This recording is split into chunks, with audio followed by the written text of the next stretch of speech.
The 71st session of the Senate of the first regular session of the 19th Congress is hereby called to order. We'd like to recognize a distinguished colleague from the city of Las Piñas, Senator Mark Villar, to lead the chamber in prayer.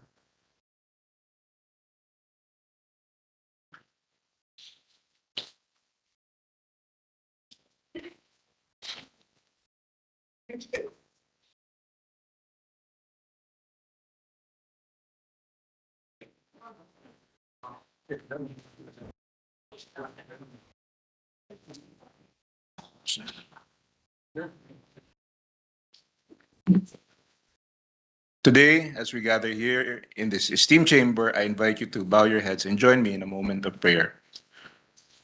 Almighty Creator, that's mine, sorry. Almighty Creator, we come before you today with humble hearts, seeking your guidance and wisdom as we engage in the important work of serving our nation. Let it be your will that we may be witnesses of your divine plan as we all work hand in hand for peace, unity, and progress of our country. May we be granted the clarity of thought and the eager heart to meet our duty for your glory. Allow your grace to come upon us and take hold of us so that we may serve the Filipino people according to your will. Bless the corners of this session hall, and we pray that it may be filled with your spirit. May we always be mindful of the responsibility entrusted to us by the Filipino people and remain faithful to the ideals of justice, equality, and integrity. We humbly acknowledge our sins and implore your mercy and forgiveness.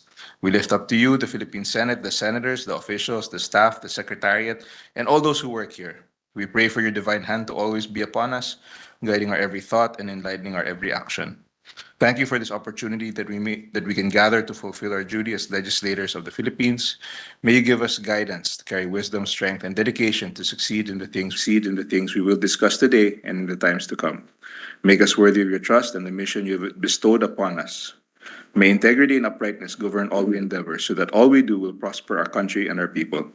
We offer this prayer seeking your blessings upon this gathering and upon our beloved nation.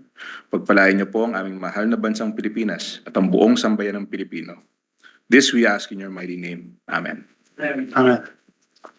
Secretary, please call the roll of members. Roll call of members. The Honorable Senator Angara, Senator Binay, Senator Cayetano Alan, Senator Cayetano Pia, Senator De La Rosa, Senator Ejercito, Senator Escudero, Senator Estrada, Senator Gatchalian, Senator Go, Senator Ontiveros, Senator Lapid, Senator Legarda, Senator Marcos, Senator Padilla, Senator Pimentel, Senator Poe, Senator Revilla, Senator Tolentino, Senator Tulfo, Senator Villanueva, Senator Villar Cynthia, Senator Villar Mark, the Senate President. With 22 senators present, the chair declares presence of a quorum. Distinguished Majority Floor Leader. Thank you, Mr. President. Mr. President, at this juncture, I move that we dispense with the reading of the Journal of the 70th Session, Tuesday, May 16, 2023, and consider the same as approved. I so move, Mr. President. There being no objection to the motion, motion is approved. Mr. President, please allow me to acknowledge and welcome guests from the gallery today. We have from DBM, Yusek Leo Angelo Larcia and Yusek Joselito Basilio. Mayor Ian Mendez of San Miguel, Bohol, guest of Senator Alan Cayetano. Guest of this representation, Mr. President, pastors and leaders of the Body of Christ from JIL Church, Pastora Daisy Quilates, Pastora Gladys Galang, Pastora Christy Calixtro, Sangguniang Bayan, Member Cheryl Labuanan of Gamu Isabela, Rinel Abalos, and Michelle Daloran. Guest of Senator Angara, Mayor Nilo Villanueva of Mabini, Batangas.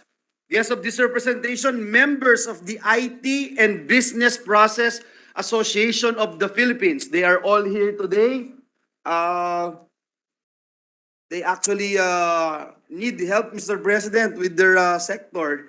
And I know that the senators are very accommodating to hear their side. Mr. President, guest of Senator Revilla, Mr. Cedric Lee of Philippine Asia Group, Mr. Rico Gonzalez, Mr. Kanan Lee, and Ferdinand Guerrero. We welcome our guests from the gallery, Mr. President. Yes, welcome to your Senate, ladies and gentlemen. Welcome to your Philippine Senate. Mr. President, at this juncture, I move that we proceed with the reference of business. There be no objection. Secretary, please proceed with the reference of business. Message from the House of Representatives, letter from the House informing the Senate that on 15 May 2023 it passed the following House bills in which it requests the concurrence of the Senate. House number 7909, extending the coverage and period of availment of the estate tax amnesty, amending RA 11213. So it is just now on first reading. So as the House said to pass it expeditiously, it was only delivered to us yesterday, and we're having it on first reading today. Yes. Okay, just for the record. To the Committee on Ways and Means. 7718, redefining the crime of illegal recruitment committed by a syndicate, amending PD 442 as amended, and RA 8042 as amended. Before we continue, may we ask the session in the back to keep silent, please? Thank you. Yeah, to the Committee on Migrant Workers. 7721, mandating the TESDA to design and implement technical, vocational education and training livelihood programs, specifically for rehabilitated drug dependents and appropriating funds therefore. Committee on Higher Technical Vocational Education and Finance. 7744. Session suspended for 1 minute.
before we proceed with the reference of business, Secretary, we had to suspend session because of a bit of unruly and noisy behavior in the back of the session floor.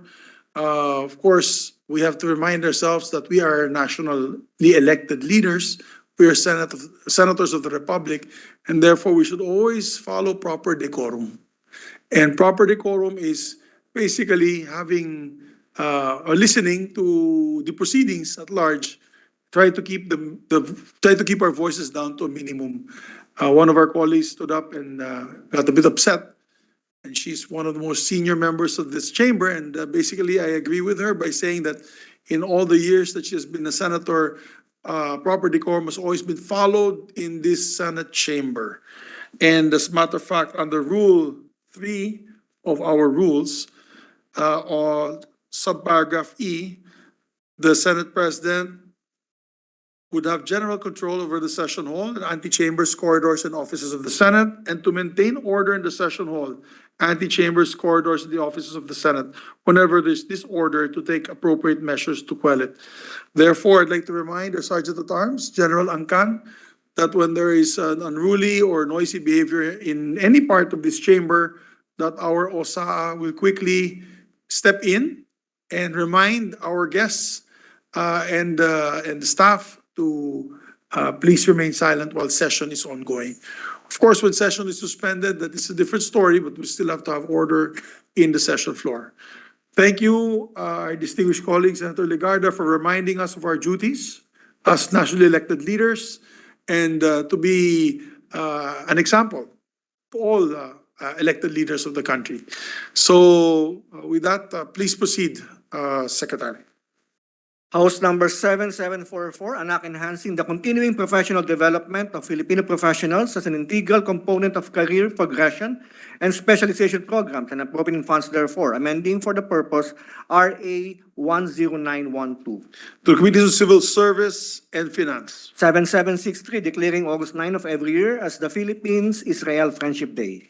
The Committee on Culture and Arts and Foreign Relations. 7755, establishing Antipolo Rizal at TESDA Training and Assessment Center to be known as the Antipolo City Technical Education and Skills Development Authority Training and Assessment Center and appropriating funds therefore. Committee on Higher Vocational Education, Finance. 7756, establishing in Ligao Albay a TESDA Training and Assessment Center and appropriating funds therefore. Committees on Higher Technical Vocational Education and Finance. 7752, creating the Metropolitan Bataan Development Authority, defining its powers and functions, providing funds therefore.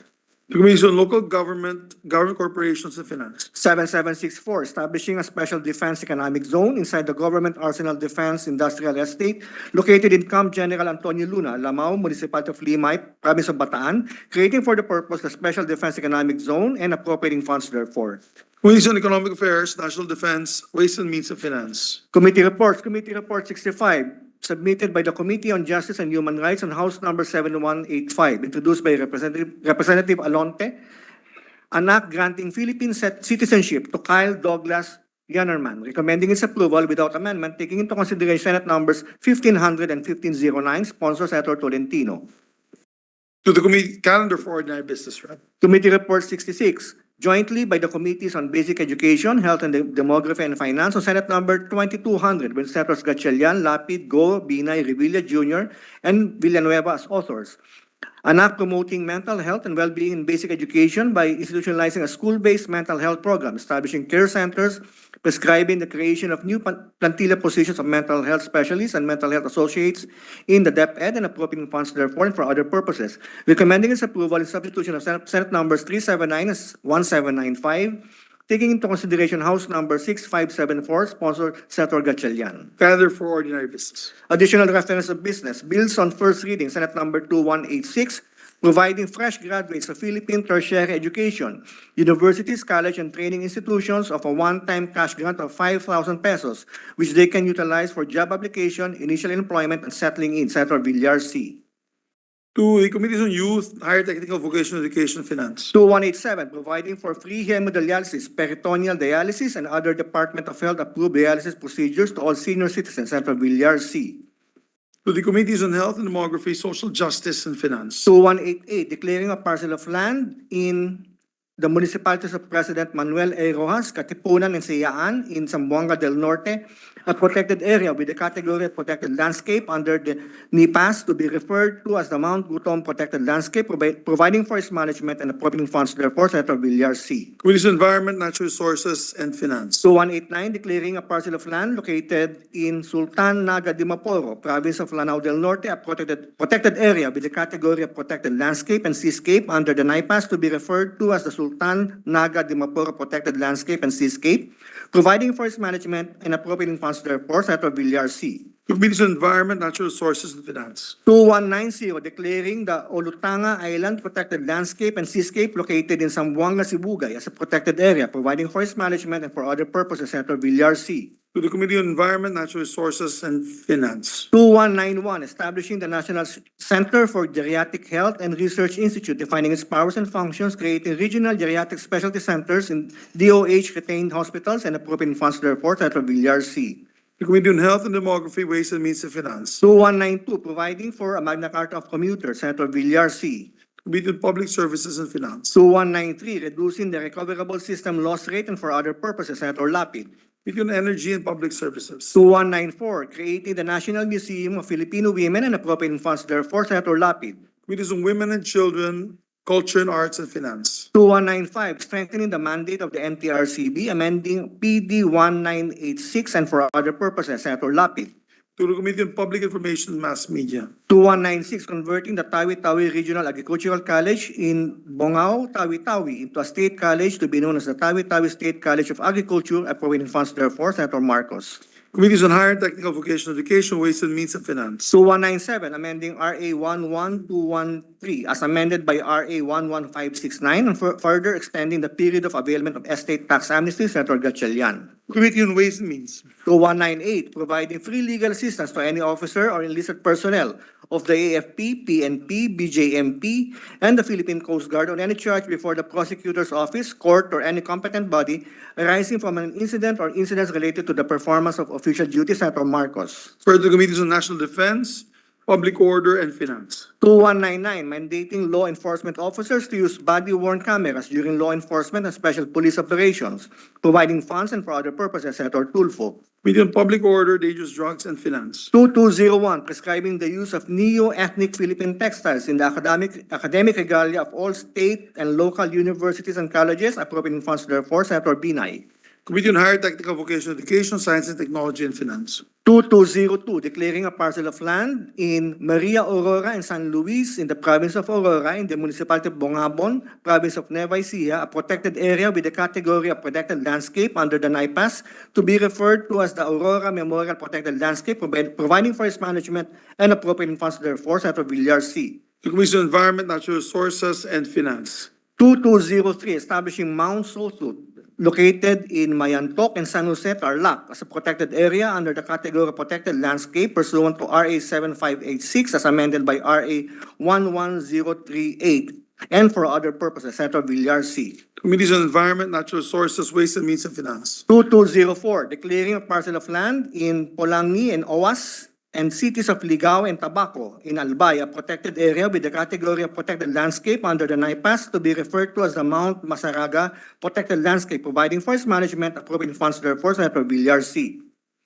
The Committees on Environment, Natural Resources, and Finance. 2205, amending certain provisions of RA 10845 and for other purposes, Senator Ontiveros. Committee on Agriculture, Food and Land Reform, Justice and Human Rights.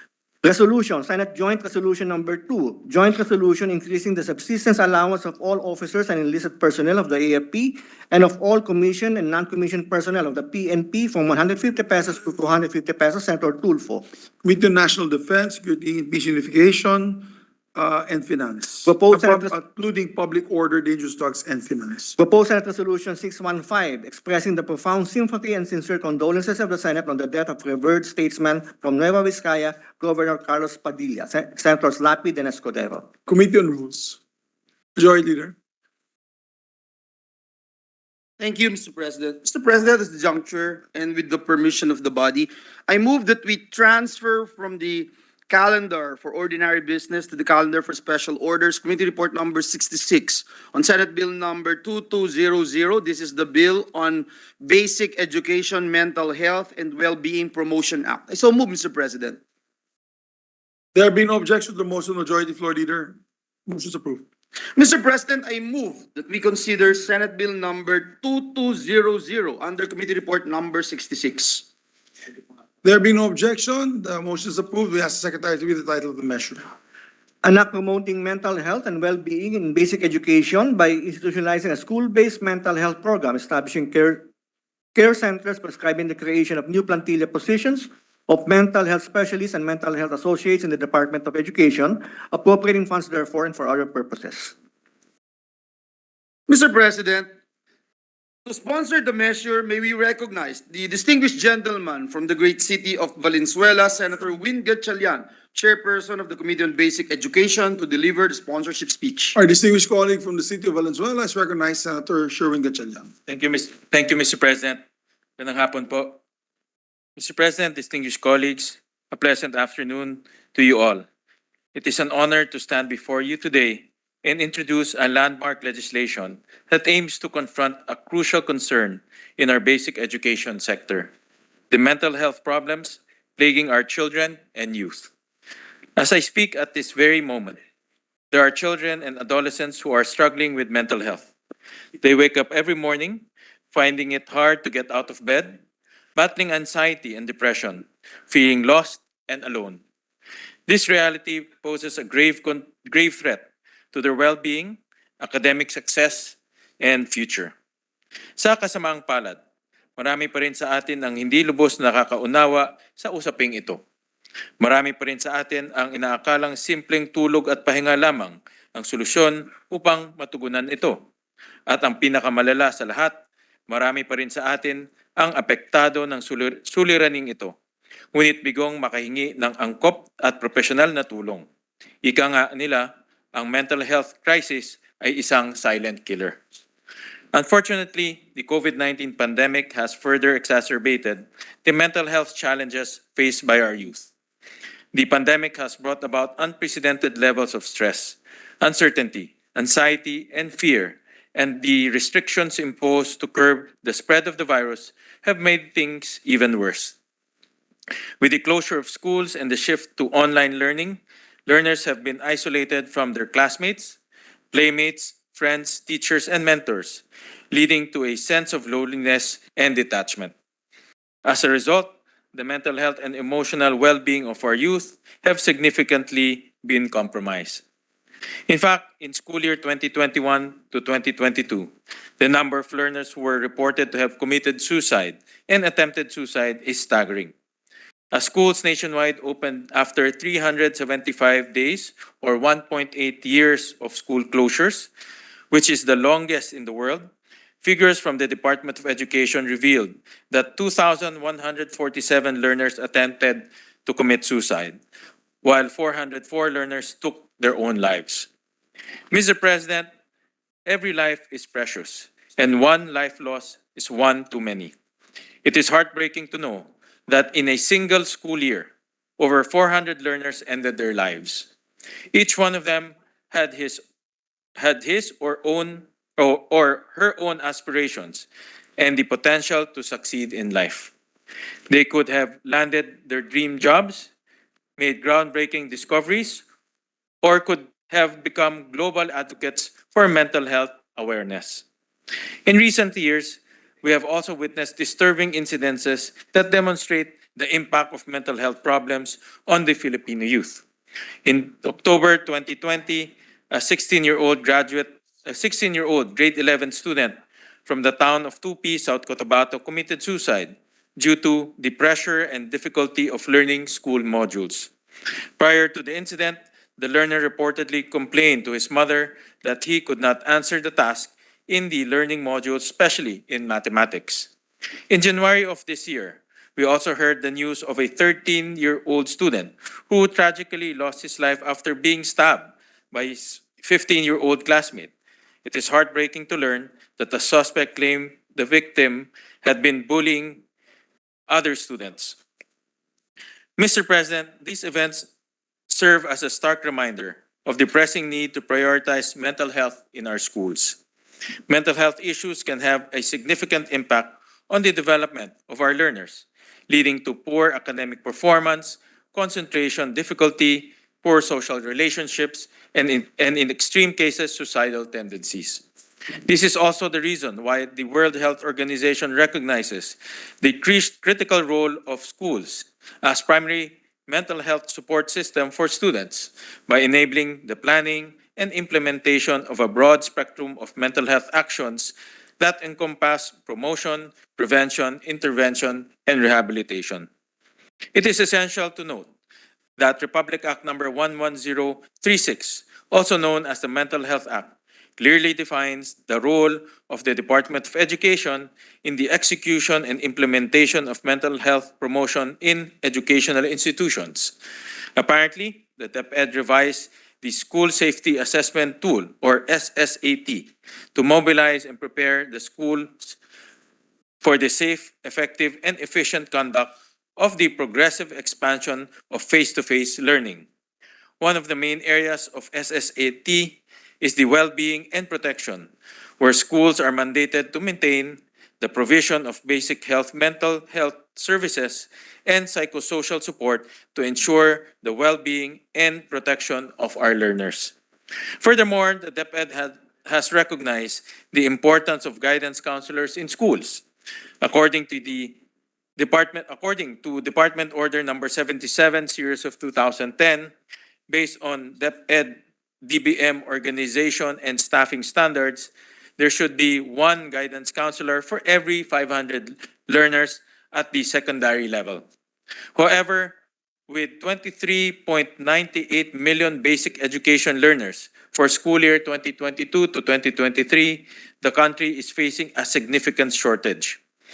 As of February 2023, there are only 1,180 guidance counselors in DepEd. This means that for learners in junior high school and senior high school, on average, DepEd has one guidance counselor for every 8,431 learners. If we include elementary learners, this ratio to one guidance counselor available for every 20,319 learners on average. The shortage of guidance counselor is not the only challenge faced by the DepEd. The education sector also struggles to attract highly qualified guidance counselors due to low compensation. In purchasing power parity terms, or PPP, the starting salary of guidance counselors in the Philippines is one of the lowest. For comparison, guidance counselors in the USA may earn an estimated monthly salary of 78,807 Philippine pesos, which is more than double once we compare it to the 27,000 monthly salary earned by each of our own guidance counselors. This reality is unacceptable. Mr. President, our guidance counselors deserve better. Our Filipino learners deserve better. Our Filipino learners deserve to have access to proper mental health care, support, and guidance. They deserve a safe and nurturing learning environment that promotes their mental health and well-being. Given this context, it is my privilege and honor to sponsor Senate Bill number 2200, otherwise known as the Basic Education, Mental Health, and Well-Being Promotions Act. This proposed measure institutionalizes the school-based mental health program to promote and ensure the mental health and well-being of all learners in public and private basic education schools across the country. The program will define the role of every stakeholder in the school community and appropriately respond to mental health concerns through prevention, intervention, postvention, and recovery. It will be developed in consultation with learners, their parents, and parent substitutes, and implemented by the DepEd. The program will provide essential school-based mental health services, including screening, evaluation, assessment, and monitoring, mental health, first aid, crisis response, and referral system, mental health awareness, and literacy, emotional development, and preventive programs, and other support services such as strengthening the learners' family bonds. Moreover, the DepEd will implement complementary measures that enable other associated healthy behaviors among learners and eliminate the stigma of mental health counseling. It will also provide mental health awareness programs and literacy and appropriate mental health related referrals to teaching and non-teaching personnel. The cornerstone of this legislation is the establishment of a care center in every public basic education school in the country, and ensuring their establishment and maintenance in private schools. The center will be equipped with functional physical facilities located within an adequate space where confidentiality is maintained and accessible to learners, teachers, and non-teaching personnel. Specifically, the center will serve as an instrument to deliver school-based mental health services, including the development of a localized multi-year roadmap on the school-based mental health program, improvement of the mental health awareness and literacy of the teaching and non-teaching personnel, and establishment of linkages with the school community, including parents, parent substitutes, LGU, and other stakeholders. Moreover, the establishment of the care center will also be a key to equip the learners with skills and information for prevention, identification, and proper response and referral for their own and others' mental health needs. This landmark legislation will also pave the way to hire and capacitate competent personnel whose duties and responsibilities shall be geared towards promoting and ensuring the mental health and well-being of all learners and promote their professional growth and career progression by prescribing the creation of new plantilla positions of mental health specialists and mental health associates in the DepEd. The new plantilla positions of the mental health specialists 1 to 5 and mental health associates 1 to 5 will be created in the DepEd. All existing plantilla positions of guidance counselors and psychologists in the DepEd shall be converted to mental health specialist plantilla positions, and their corresponding salary grades will be adjusted in accordance with the salary schedule prescribed in this Act. Specifically, the compensation of the existing plantilla positions of guidance counselors 1 to 3 and psychologists 1 to 3 will be adjusted to salary grades 16, 18, and 20 as their positions are converted to mental health specialists 1 to 3. To ensure their career progression, they can be promoted to mental health specialists 4 and 5 with salary grades 22 and 24 respectively. The creation of these new plantilla positions will address the current shortage of guidance counselors in our basic education institutions. By creating more positions, we can guarantee that our learners will have access to mental health services they need. Mr. President, as policy makers of our nation, we cannot afford to turn a blind eye on this issue any longer. It affects the progress and well-being of our learners and even our society. Sa pagpasa ng batas na ito, mas lalo nating binibigyan diin ang pagkilala sa ating mga paaralan bilang pangalawang tahanan ng mga mag-aaral, hindi lamang sa paglinang ng kanilang mga kaalaman at kahusayan, kundi maging sa pangangalaga sa kalusugan ng pag-iisip. To the youths who are suffering silently and bearing the weight of their mental health struggles, please know that you are not alone. You are not weak for struggling with mental health issues. You are brave and strong for facing these challenges head on. You are worthy of love and support no matter what. I want to remind you that even K-pop artists, who are often idolized as flawless and perfect individuals, are not immune to mental health struggles. One heartbreaking example is Jung Yoon, a member of the group Shin Yi, who tragically took his own life in 2017. Prior to his passing, he had bravely spoken about his battle with depression.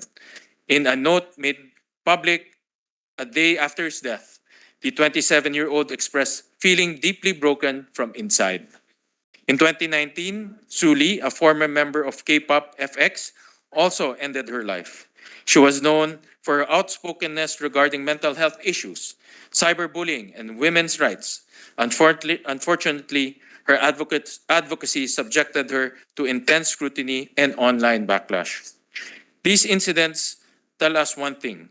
It is crucial to acknowledge that mental health issues can affect anyone, regardless of their profession or fame. Both Jung Yoon and Suli gave representation to those who suffer from mental health issues.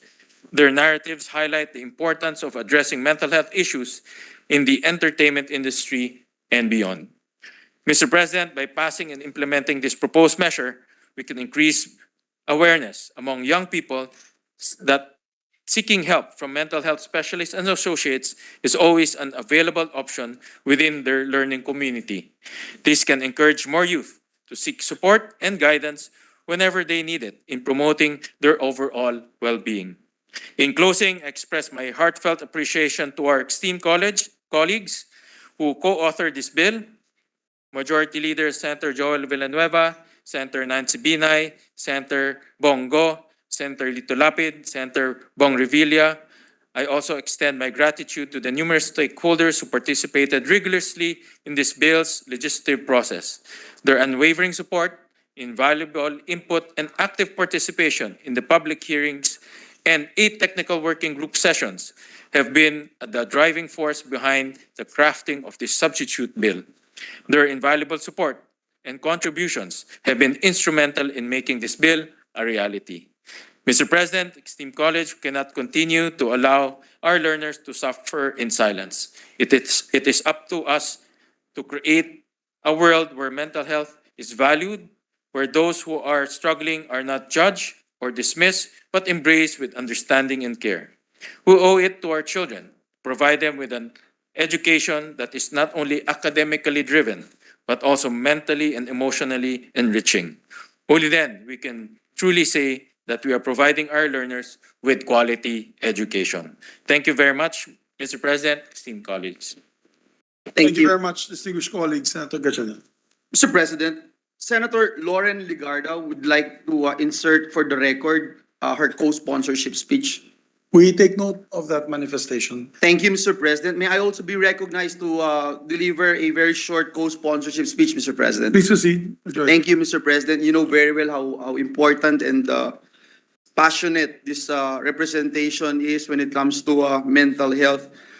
Mr. President, esteemed colleagues, it is a great honor, my honor and privilege to co-sponsor Senate Bill number 2200 under Committee Report number 66, institutionalizing the school-based mental health program to promote and ensure the mental health and emotional well-being of all learners in public and private basic education schools.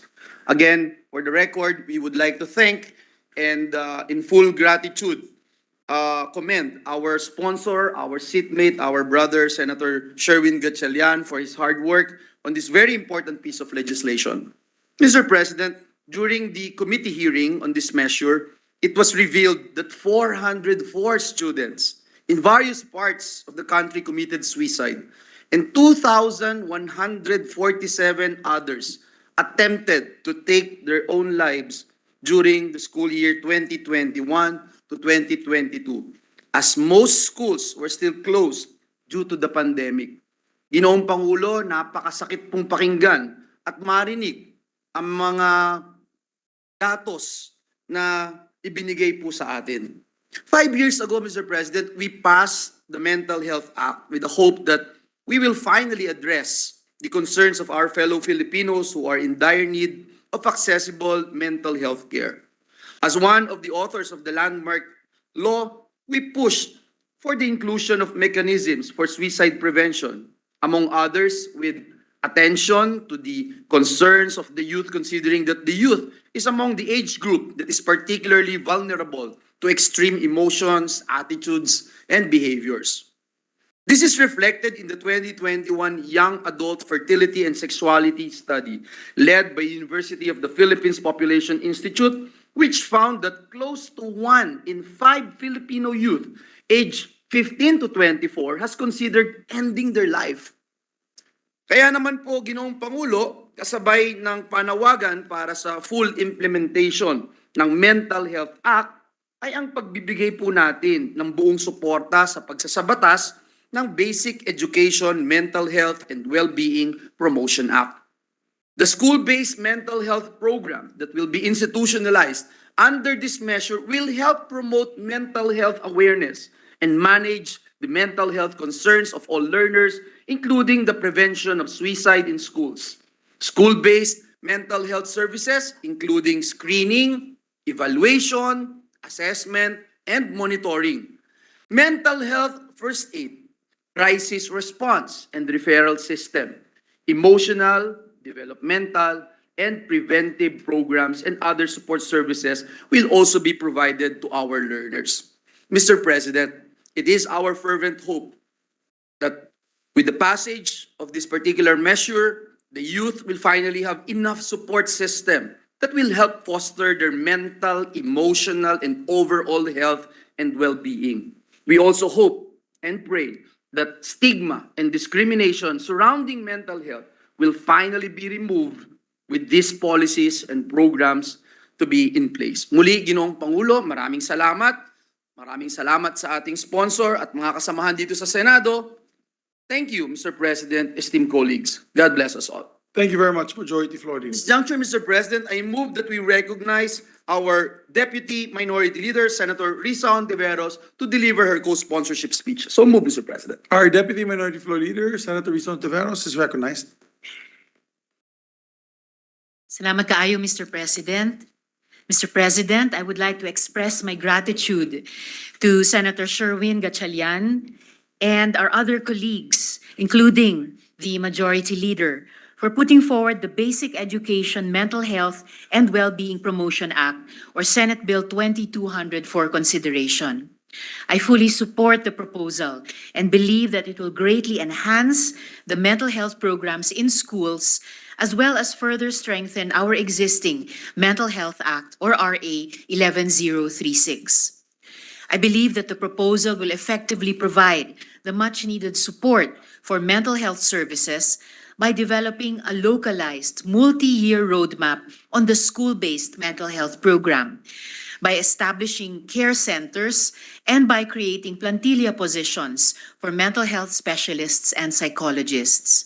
Together with the sponsor and our other colleagues, I am committed to working toward the progressive realization of the promotion and maintenance of mental health and wellness in basic education. That being the case, I would be grateful to be made co-author and co-sponsor of the bill. Daghang salamat, Mr. President. Salamat kaayo, ma'am. Thank you, Mr. President. Mr. President, next to co-sponsor the measure is the distinguished gentleman from the province of Davao and Batangas, no other than Senator Christopher Bongo. I move that he be recognized. Senator Christopher Bongo is recognized. Thank you, Mr. President. As chairman of the Committee on Health and Demography and co-author of this measure, it is my honor to co-sponsor and the proposed Basic Education, Mental Health and Wellbeing Promotion Act. As we strive for progress and development, we must recognize the importance of prioritizing mental health in the lives of our young learners. Basic education forms the foundation upon which the future of our nation is built. It equips the youth with knowledge, skills, and values, empowering them to become responsible citizens and contributors to society. However, the well-being of our students should not be overlooked in this pursuit of academic excellence. Hindi po dapat pabayaan ang mental health, lalo na po yung mga kabataan. We must acknowledge the inseparable connection between education and mental health, as a child cannot thrive academically in their mental well-being is compromised.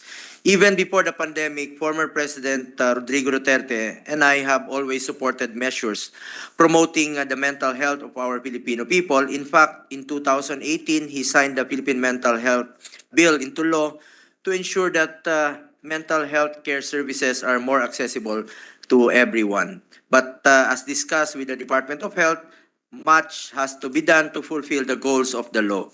In the Philippines alone, we face various challenges when it comes to mental health in the education system.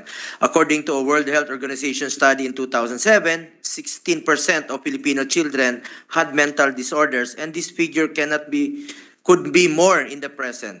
In the Committee on Health hearing last week, I raised that according to the DepEd, a total of 404 learners from public schools committed suicide in 2021 and 2,147 learners attempted suicide. We cannot deny the fact that many of our youth have suffered from depression and experienced mental challenges during the pandemic. Mr. President, mental health is important, and the pressing issues concerning it is alarming. Even during the first few months of the pandemic, marami pong mga kababayan natin ang nakaka-experience ng depression, marami pong nagpapakamatay sa mga quarantine facilities. Not only students, mga OFWs talaga nakaka-experience ng depression. Marami pong apektado sa panahon ng pandemya. Alam mo, napakahirap talaga itong problema ng pandemya. Apektado talaga ang ating mental health. As policymakers, it is our collective duty to recognize these challenges and take proactive measures to promote mental health within the education system. As we have now brought back face-to-face learning, the school serves as the second home of our youth, having a safe space where they could get proper guidance and counseling would be an effective approach to reach out to them and alleviate the challenges they are personally dealing with. If this bill is passed into law, a care center in basic education schools will be established. This will not only benefit the students but also the teaching and non-teaching personnel. Magiging bukas po ito para sa lahat ng mga nangangailangan. May mga kailangan po. In fact, Mr. President, I also filed Senate Bill number 1786, which mandates public higher education institutions to establish mental health offices dahil importante po na magkaroon tayo ng available mental health care services as basic education at higher education. As chairman of the Committee on Health, I believe that physical, emotional, and mental health are all equally important, and I will continue to support measures that would protect and promote the different aspects of health as a whole. I thank and congratulate the chairman of the Committee on Basic Education, Senator Win Gatchalian, for prioritizing this very, very important measure. Thank you, Mr. President. Thank you very much, Senator Go. Thank you, Mr. President. Mr. President, this juncture, Senator Bong Revilla Jr. would like to insert into the records his co-sponsorship speech. And also, I see the hands of Senator De La Rosa being raised. Yes, We take note of the one of Senator. yes, Bong. thank you, Yeah. Mr. President.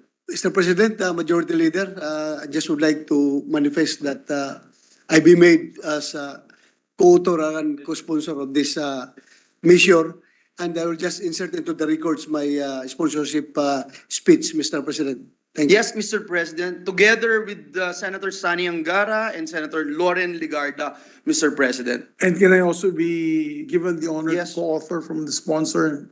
The Madam- sponsor is nodding his head and Yes, doing a co-sponsor. thumbs up. Thank you very much. Thank you. Thank you, Mr. President. Mr. President, at this juncture, I move that we suspend consideration of Senate Bill number 2200 under Committee Report number 66. So move, Mr. President. There being no objection to the motion of the majority leader's session, the bill is suspended. Thank you, Mr. Consideration. President. Mr. President, I move for the additional reference of business. Additional reference of business, there being no objection, please proceed. Second additional reference of business, bills on first reading. Senate number 2206, banning the importation of solid waste. Senator Pimentel III. The Committees on Environment, Natural Resources, Trade and Commerce and Finance. 2207, amending Article 90 of Act number 3815 as amended. Senator Pimentel III. The Committee on Justice and Human Rights. 2208, providing for the modernization of the NAMRIA, amending certain portions of EO 192 and for other purposes. Senator Villar C. To the Committee on Natural Resources, Environment and National Defense and Finance. 2209, mandating all restaurants, hotels, inns, fast food centers, eateries, and similar establishments to prohibit the use of drinking plastic straws and providing penalties for violations. Senator Villar C. To the Committees on Environment and Finance. 2210, banning the importation of solid waste. Senator Villar C. To the Committees on Environment, Natural Resources, and Finance. 2211, declaring the month of June of every year as the Marine Turtle Awareness Month. Senator Villar C. To the Committee on Natural Environment, Natural Resources. Committee report 67, jointly by the Committees on Health and Demography, Ways and Means and Finance, on Senate number 2212, with Senator Zubiri, Angara, Ejercito, Cayetano P, Estrada, Marcos, Go, Padilla, Gatchalian, and Escudero as authors, an act establishing specialty centers in hospitals under the direct supervision and control of the Department of Health and appropriating funds therefore. Recommending its approval in substitution of Senate numbers 80, 93, 161, 249, 807, 1263, 1267, 1321, 1361, 1362, 1752, and 2065. Sponsor Senator Go. To the calendar for ordinary business. Majority Leader. Thank you, Mr. President. Mr. President, at this juncture, I move that we transfer from the calendar for ordinary business to the calendar for special orders, Committee Report number 67 on Senate Bill number 2212. This is the bill on Regional Specialty Centers Act. So move, Mr. President. There being no objection to the motion is approved. Thank you, Mr. President. Mr. President, I move that we consider Senate Bill number 2212 under Committee Report number 67. So move, Mr. President. There being no objection, the motion is approved. The Secretary, please read the title of the measure. An act establishing specialty centers in hospitals under the direct supervision and control of the Department of Health and appropriating funds therefore. Thank you, Mr. President. Mr. President, to sponsor the measure, may we recognize Senator Christopher Lawrence Bongo, Chairperson of the Committee on Health, Demography, to deliver the sponsorship speech. So move, Mr. President. We recognize Senator Bongo. Mr. President, I rise to sponsor Senate Bill number 2212 under Committee Report number 67, establishing regional specialty centers nationwide. Mr. President, Republic Act number 11223 or the Universal Healthcare Act aims to ensure that all Filipinos are guaranteed equitable access to quality and affordable health services. The law mandates the efficient delivery of coordinated and continuous health care from primary to tertiary level with the linkages to an apex or end referral hospital or other facilities providing specialized services needed by its catchment population. While the government has consistently strived to improve medical access, Mr. President, the reality remains that access to hospitals providing specialized healthcare services is still limited. Almost all specialty hospitals are located in Metro Manila. We have here the Philippine Heart Center, Lung Center of the Philippines, National Kidney and Transplant Institute, NKTI, and the Philippine Children's Medical Center, among others. These specialty hospitals are some of the best in our country. They provide quality and affordable healthcare. Sila ang may sapat na kagamitan, karanasan, mga doctors, teknolohiya at expertise, at sila rin ang madalas puntahan ng mga medical practitioners. Kaya naman karamihan sa ating mga kababayan na may malubhang sakit mula sa iba't ibang parte ng ating bansa ay gustong magpagamot sa mga specialty centers sa Maynila. Marami sa kanila ang namamasahe at pumupunta pa ng Maynila. Dagdag pa sa isipin nila ang transportasyon, problema pa nila kung saan sila tutuloy habang nandirito po sa Metro Manila, at andyan din ang mataas na presyo ng bilihin kumpara sa kanilang mga probinsya. Lahat ng ito ay dagdag na pasanin ng ating mga kababayan. Bago nila maisip kung gagaling ba ang kanilang pasyente, kadalasan ay nauna pang isipin at pinoproblema ang magiging gasto sa pagpunta sa Metro Manila. Ang iba po'y ayaw na pong magpagamot dahil takot po sa babayarin sa ospital. Kaya namamatay na lang po sila at kawawa yung mga mahirap na wala pong kakayahan na magpagamot po dito sa mga specialty hospital. Mr. President, we need to make these specialized medical services available to our people in the provinces. We must unburden our people of unnecessary long travels and additional expenses just to get these services. After all, it is enshrined in our Constitution as a matter of state policy that the state shall protect and promote the right to health of the people, and that the state shall adopt an integrated and comprehensive approach to health development, which shall endeavor to make essential goods, health, and other social services available to all the people at affordable cost. As elected representatives of the Filipino people, it is our solemn duty to realize these state policies, and passing this bill will not only protect and promote such right, but make this as a living testament of the collective desire of the 19th Congress to help provide a more comfortable lives for Filipinos. Mr. President, hindi po dapat mahirapan ang ating mga kababayan na maka-access sa serbisyo ng gobyerno, lalo na pagdating sa usaping kalusugan. Tayo po ang dapat maglapit ng serbisyo ng gobyerno sa mga tao. Ito ang dahilan kung bakit ko po isinulong ang mga malasakit centers para ang gobyerno po ang lumapit sa mga tao, lalong-lalo na po yung mga mahirap. This is in line with the pronouncement of President Ferdinand Marcos Jr. in his first State of the Nation address. Sabi niya, napapakinabangan natin ng husto ang malalaking specialty hospitals gaya ng Heart Center, Lung Center, Children's Hospital at National Kidney and Transplant Institute. Kaya maliwanag na hindi lamang dapat dito sa NCR, kundi maging sa ibang parte ng bansa, kailangan magdagdag ng ganitong uri ng paggamutan. The establishment of specialty centers is among the health-related legislative agenda contained in the Philippine Development Plan 2023 to 2028 signed by President Marcos Jr. Sumasang-ayon po ako kay Pangulong Marcos, hindi lamang hindi lamang po sa Metro Manila ang may sakit sa puso o baga. Sa pag-iikot ko po sa iba't ibang parte ng bansa, napakaraming lumalapit sa akin, hindi lamang sa pagpapagamot, may iba na humihingi po ng pamasahe para lang bumiyahe sa Maynila kasi nandito po yung mga kompletong hospital na kayang gumamot sa kanila. Kailangan nating ilapit sa ating mga kababayan ang mga specialty hospital sa pagkakaroon ng mga dagdag na specialty hospital, sa pagkakaroon po ng mga dagdag na specialty hospitals maging sa labas ng Metro Manila, hindi na mahirapan ang mga Pilipino kahit nasaan man silang sulok ng bansa dahil mapapalapit sa kanila ang specialty hospitals.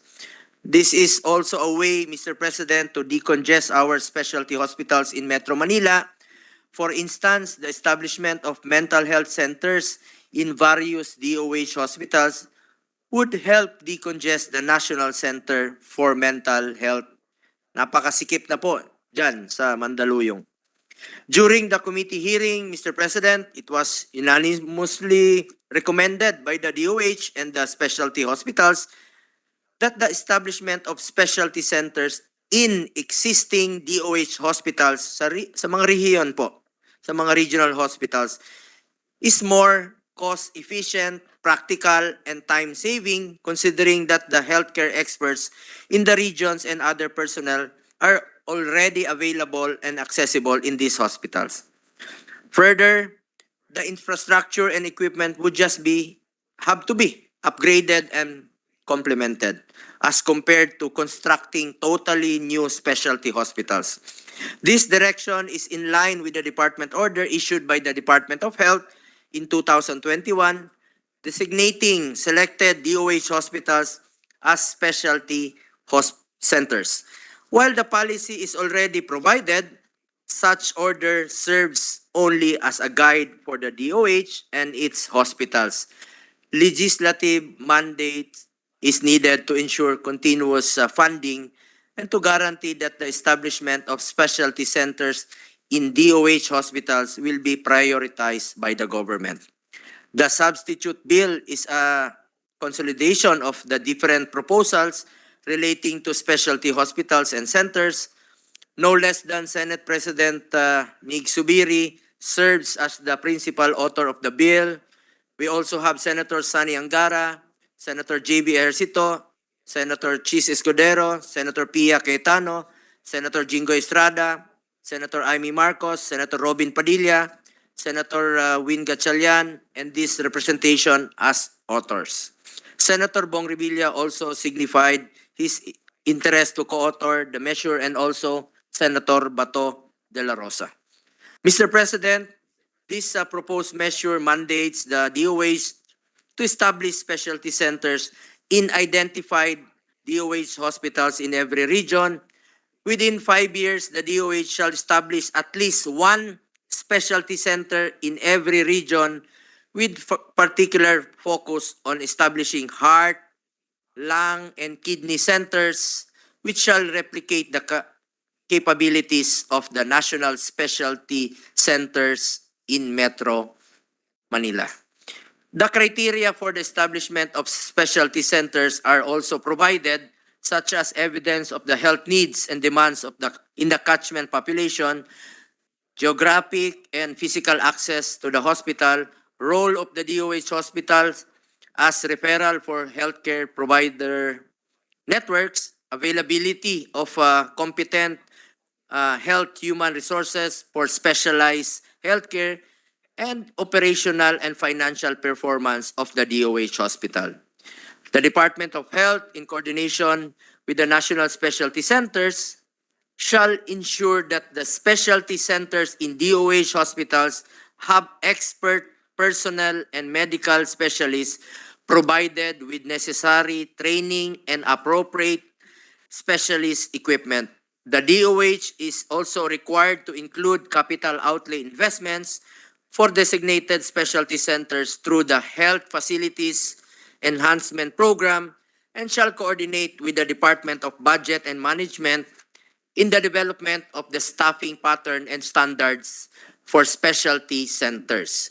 This is to ensure that plantilla positions shall be available for the healthcare workers serving in specialty centers. The bill also defined the roles of the specialty centers and shall authorize them to contract the services of individuals deemed as medical specialists or experts to provide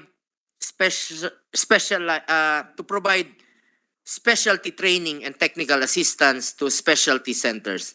Specialty centers may also send personnel to the national specialty centers for training and capacity development. An initial budget of more than 8.6 billion has been included in the 2023 budget, and through this legislation, Mr. President, we aim to sustain its funding. Mr. President, dear colleagues, it is our hope that the establishment of specialty centers would strengthen our healthcare system and make specialized health services available and accessible to all Filipinos in line with our vision of universal healthcare. It is time that we invest in health. Kung tutuusin, pera po ito ng Pilipino, ibalik natin sa kanila sa pamamagitan ng mas madaling malalapitan at maayos na serbisyo. Ilapit natin ang serbisyo medikal sa ating mga kababayan, lalong-lalo na po yung mga mahirap nating kababayan. With that, Mr. President, I request this chamber's support for the immediate passage of this measure. Maraming salamat po, Mr. President. Mr. President, next to deliver his sponsorship speech is our Senate President, Senator Mig Zubiri. I move that he be recognized. We recognize no less than our Senate President Mig Zubiri. Thank you very much, my distinguished Speaker, President, as well as to my dear colleagues. I am very happy to stand here today to co-sponsor this important measure na matagal ko na pong pinapangarap na may pasa para sa ating mga kababayan. Alam po ni presiding officer po yan, Senator Gatchalian, in our campaign in the 2022 national elections, bukang bibig ko lang lahat ng speech ko po ay i-expand ang ating specialty hospitals all around the Philippines.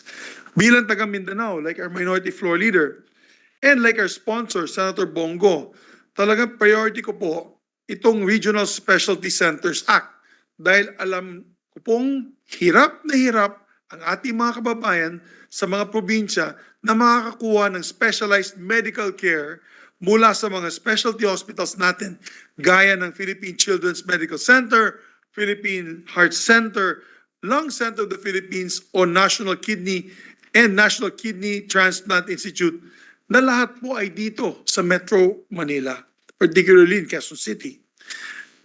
While we do have specialty centers in some of our provinces, few are equipped to offer the same level of services that our national specialty hospitals do. So kung taga-probinsya ka at kailangan mo ng high-level specialized care, dalawa lang pwede mong gawin. Lumuwas pa Maynila o magpunta sa private hospital. Either way, malaking gastos ito. Kung luluwas ka man, hindi lang transportasyon ang gastusin dyan, pati accommodations. At kadalasan, aside from the patient, mayroon din po kasamang family member or two to assist the patient, lalo na kung senior citizen or PWD o malala ang karamdaman ng pasyente. Ending po niyan, doble ang gastos ng pasyente at ng pamilya. At kung wala po kayong pamasahe para makaluwas sa Maynila, siguradong wala ka ring private hospital na pambayad. This is the reality of millions of Filipinos, Mr. President. Kaya hindi na po nakakapagtaka kung bakit marami sa mga kababayan natin ay pinipili na lang na hindi magpagamot sa kanilang mga sakit. If our people can't travel to get specialized care that they need, then we should bring these specialty centers straight to them. Yan po ang gagawin natin with this bill, which will set up specialty centers in DOH hospitals across the country. Actually, tama po si Senator Bongo. Initially, we wanted to have a standalone facility for heart, kidney, lung in many parts of the Philippines. Unfortunately, alam naman po natin, napakamahal nun dahil tatayo po tayo ng panibagong buildings, bibili pa tayo ng lupa, at pangatlo, yung nurses at mga medical experts ay kailangan mag-start from scratch. Ika nga, we start from scratch to be able to put personnel to these specialty centers. Hindi na po kakailanganin pang lumuwas ng ating mga kababayan para sa kanilang specialized health needs. Kasi dadali na natin ito sa mga regional specialty centers ng mga expert, dadagdagan po natin sila ng expert personnel, medical specialist, and specialized equipment na kadalasan ay dinadayo pa sa Manila. Sa tulong ng ating national specialty centers katulad ng Heart Center, NKTI, Lung Center, Philippine Children's Medical Center, Philippine Cancer Center, na magbibigay ng training at technical assistance na kailangan ng mga specialty centers na ito. Sisiguraduhin natin na dekalidad ang medical services na makukuha ng ating mga kababayan. Target natin na within 5 years of the passage of this bill, lahat ng reyon ay magkakaroon po ng at least one specialty center depende sa top burden of disease at iba pang pangangailangan ng region. That can be a brain and spine center, burn center, cancer center, cardiovascular center, dermatology center, eye center, geriatric care center, infectious disease center, lung center, as you sponsored earlier on mental health center, neonatal center, orthopedic center, at marami pa pong iba. Renal care, transplant center, toxology center, etc., etc. In this way, saan man po kayo sa Pilipinas, siguradong may access po kayo sa affordable specialty care. Dito pa lang sa Senado, marami ng iba't ibang reyon ang rine-represent po natin mga senador. From the Bicol region to Davao, from the Ilocos region to Northern Mindanao, from Central Luzon to Western Visayas. Kaya umaasa po ako na full support ang mga senador sa ating panukalang ito at magdadala ng mataas na kalidad na serbisyo medikal sa bawat Pilipino. And I thank the President in his first State of the Nation address. If you watch the speech of the President, pagbanggit niya po ng regional specialty centers, ako po isa sa mga tumayo at nagbigay ng standing ovation at buong laman po ng batasang pambansa ay tumayo para palakpakan ito. I think it is about time that we start servicing our people from northern Luzon all the way down to southern Mindanao on these specialty centers. So maraming salamat, Mr. President, and I'm hoping that our colleagues can pass this at the soonest possible time. Maraming salamat din po sa sponsor, Senator Bongo. Well, I can attest that our Senate President was loud and clear during the campaign, 90-day campaign period. This is his campaign promise. For 90 days, you were elaborating, explaining your dream to put up a specialty hospital in all of our different parts of our country. And now that's not a dream anymore. It will be a reality in the next few days. Na-memorize ko na ho yung campaign promise ni Senate President. No? Lung Center, Kidney Center, Heart Center. Ngayon ho, reality na ho yan. So I congratulate our good Senate President for pushing this bill. And this will definitely benefit our kababayans in the 82 different provinces. 83 na pala with Maguindanao, different provinces. So I congratulate our good Senate President. We recognize Mr. Senator... President, thank you for recognizing me. We Thank you. recognize Yes, Majority Mr. Leader. President, let me just put into the records that Senator Sherwin Gatchalian and Senator Jinggoy Estrada would like to insert into the records their co-sponsorship speech. I so manifest, Mr. President. So inserted. Mr. President, next to co-sponsor the measure is no other than the distinguished gentleman from the great province of Aurora, Senator Sani Angara. I move that he be recognized. We recognize Senator Sani Angara. Thank you, Mr. President. Thank you, Majority Leader, dear colleagues. Dito sa ating pagtayo sa bulwagang ito, nais po nating suportahan ang panukala ni Health Chairperson, Senator Bongo, at Senate President Zubiri at ating ibang kasamahan hinggil sa pagtatayo ng mga specialty centers sa loob ng mga piling ospital ng Department of Health sa bawat rehiyon ng bansa. Ito po ay alinsunod sa ating matagal na advokasya na Alagang Angara, kung saan sinisigurado natin na umaabot sa bawat miyembro ng pamilyang Pilipino, lalo na kung sila'y nasa malalayo't mahirap puntahan na sulok ng bansa ang mga serbisyo ng gobyerno tulad ng sa pangkalusugan. Kasama po kami sa nagsulong ng Universal Healthcare Act, Republic Act 11223, along with Senators JV, Senator Risa, Ontiveros, and other colleagues. At sinuportahan din po natin ang mga batas na humalili dito sa Universal Healthcare tulad ng Doktor para sa Bayan Act or Republic Act 11549 nila Majority Leader Villanueva at dating Senate President Soto. At bilang chairman po ng Committee on Finance ninyo ay taon-taon po nakatutok sa pambansang budget. Pinondohan po natin ang Doktor para sa Bayan Act bago pa ito naging ganap na batas. At sinisigurado din po natin, Mr. President, na may mga pondong nakalaan para matulungan ang ating mga kababayan na nangangailangan ng serbisyong pangkalusugan. Tulad ng sa 2023 budget, ang first budget po ni Senate President Zubiri ay instruction po niya na lagyan po natin ng dagdag na pondo ang mga specialty centers sa mga kanayunan sa mga probinsya. At taos-puso po tayong nagpapasalamat kay Senator Bongo, ang chairman ng ating Senate Committee on Health, Mr. Malasakit, ang Steph Curry ng Senate basketball team, sa kanyang pag-sponsor nitong napakagandang batas. At pinagsama po niya ang magkakaibang nilalaman ng 11 panukala na inihain ng 9 na senador. Kasama po ang Senate Bill 93 ng inyong lingkod. At pinagbuklod po niya sa ang lahat sa isang pangitain kung saan lahat ng Pilipino ay maaaring magpatingin, magpagamot, at magpagaling tuwing sila ay may sakit. Kahit na pong malubha na po ang kanilang karamdaman, makakaasa dapat ang ating mga kababayan na meron silang mapupuntahan, espesyalista na handa bigyan sila ng lunas saan man sila matatagpuan. Tama po ang ating Senate President, minsan limitado po ang options ng ating mga kababayan. Dadayo pa sila sa PGH. Ako'y nag-birthday many years ago sa PGH emergency ward. Nagpa-Jollibee ho tayo doon.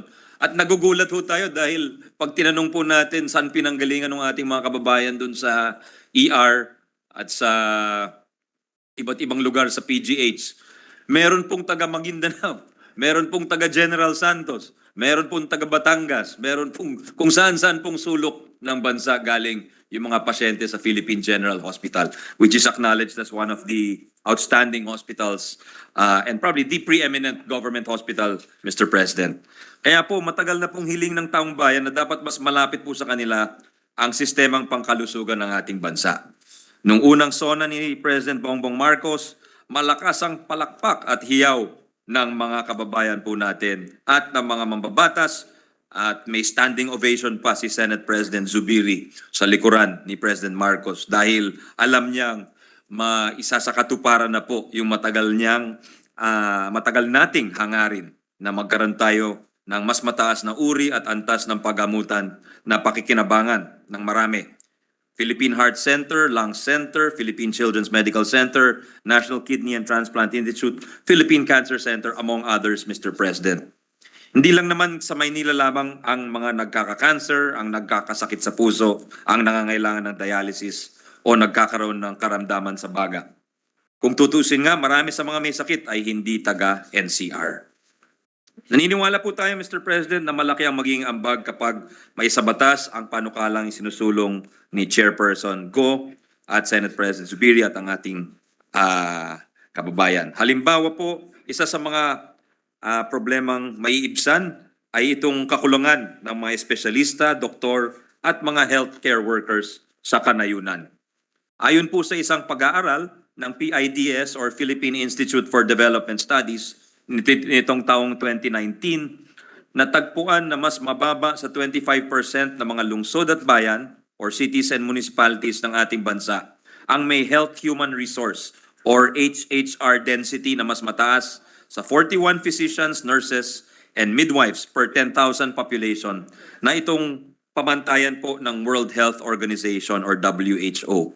Ibig sabihin po, 3 sa bawat 4 na lungsod o bayan sa Pilipinas ay may kulang na health human resource para makapaghain ng sapat na healthcare services. Kung kulang po tayo ng mga general practitioner, nurse at midwife, paano pa kaya ang mga espesyalista na may partikular na kaalaman para sa mga partikular na karamdaman? Kapag nagkaroon po tayo ng mga specialty centers sa mga ospital ng DOH at bawat rehiyon, may mapupuntahan po sa kanayunan ng mga espesyalista. At kung nagpa-practice na ang mga cardiologists, urologists, oncologists, pulmonologists at iba pang espesyalista sa iba't ibang rehiyon ng bansa, lalaki din po ang pangangailangan o demand para sa mga nurse at sa mga ibang allied health professionals and healthcare workers sa kanayunan. Ibig sabihin, hindi na po kailangan magkumpulan at magsiksikan dito sa Metro Manila ang ating mga healthcare professionals and specialists. At sa ganitong paraan, mas malapit na sa taong bayan ang alagang kinakailangan nila. Salamat po, Mr. President, at sa ating mga kasamahan. Majority Leader. Thank you, Mr. President. Mr. President, Senator Robin Hood Padilla and this representation would just like to insert into the records our co-sponsorship speech. I so manifest, Mr. President. So inserted. Thank you, Mr. President. Next to co-sponsor the measure is our Deputy Majority Leader, Senator J.V. Ejercito. I move that he be recognized. We recognize Senator J.V. Ejercito. Mr. President, my dear colleagues, it is an honor and privilege to co-sponsor Senate Bill number 2212 under Committee Report number 67. Mr. President, my dear colleagues, the COVID-19 pandemic has not only exacerbated the Philippine healthcare system but also confirmed its weaknesses earlier exposed by the Universal Healthcare Act. Perhaps everything indeed happens for a reason. If not for the health crisis that is the pandemic, our government may have not realized the lack of specialty centers that we had. Somehow, the UHC cushioned the blows of the pandemic. However, other healthcare services and special treatments for cancer, heart, kidney, and lung diseases could not yet yield while the government focused its effort to stop the spread of the pandemic. Seeing all of these, I can't help but remember my 2019 campaign when I brought with me the accomplishment of passing the UHC, a landmark legislation that truly embodies our hopes and dreams for the Philippine healthcare system. It was not only about me as a candidate, I was campaigning for the success of the UAC and the specialty centers that would achieve its goals. Though I fell short, I swore to continue my calling in whatever capacity I have. Who would have thought that the UAC would be tested at its early stage of infancy? No one, not even the most powerful countries, have predicted the emergence of the coronavirus. However, it was a good thing that our people had the UAC. But much is to be done. To maximize the potential of the UAC, specialty centers must be built. I have felt more motivated. What began as an advocacy has become a life mission. Mr. President, my last election bid was much more difficult. I lacked the funds, the machinery, and I was not a member of any major political party. It was, as I would describe it, an uphill battle. But I was fueled by my desire to push forward with the health agenda. This includes ensuring the accessibility and affordability of health services for all Filipinos. Mr. President, the UHC law, which was supported by all members of this August chamber during the 17th Congress, aims to provide guaranteed equitable access to quality and affordable health care, goods and services, including protection against financial risk. This includes the establishment and operationalization of the specialty centers within the regional hospitals. In fact, Mr. President, numerous specialty centers were already established and are now functional, which includes those specialty centers in the Southern Philippines Medical Center in Davao City for Southern Mindanao, Northern Mindanao Medical Center in Cagayan de Oro for Northern Mindanao, and for Central Visayas, we have Vicente Soto Memorial Medical Center, and the Western Visayas Medical Center for Panay and Negros region, and the Baguio General Hospital and Medical Center for Northern Luzon, among others. In addition, during the deliberations of the DOH budget, this humble representation, together with our colleagues, especially our Senate President, Mig Zubiri, Majority Floor Leader Joel Villanueva, our hardworking Chairperson of the Senate Committee on Finance, Sani Angara, and our Chair of the Committee on Health, Senator Bongo, pushed for an additional 2.2 billion funding to establish and equip specialty center and the necessary personnel that they require. Thank you. President Bongbong Marcos himself expressed his intention to duplicate specialty hospitals located in Metro Manila across the regions. It was quite encouraging to know that the President recognizes the importance of healthcare and acknowledges that the government should invest on its people's well-being. I'm honored to share the same vision as the President. In spite of this fulfilling development in our health sector, we would still need all the help we could get to ensure guaranteed access to medical services for all Filipinos. With this, it is my privilege to co-sponsor Senate Bill number 2212, which aims to institutionalize the establishment of specialty centers in the Department of Health hospitals. The proposed measure also seeks to ensure that we will have adequate supply of medical specialists and experts who will provide specialty training and technical assistance to our existing and future specialty centers. I'm very certain that if our hospitals are well equipped, it can achieve its full potential because of the dedication and selflessness of our healthcare workers.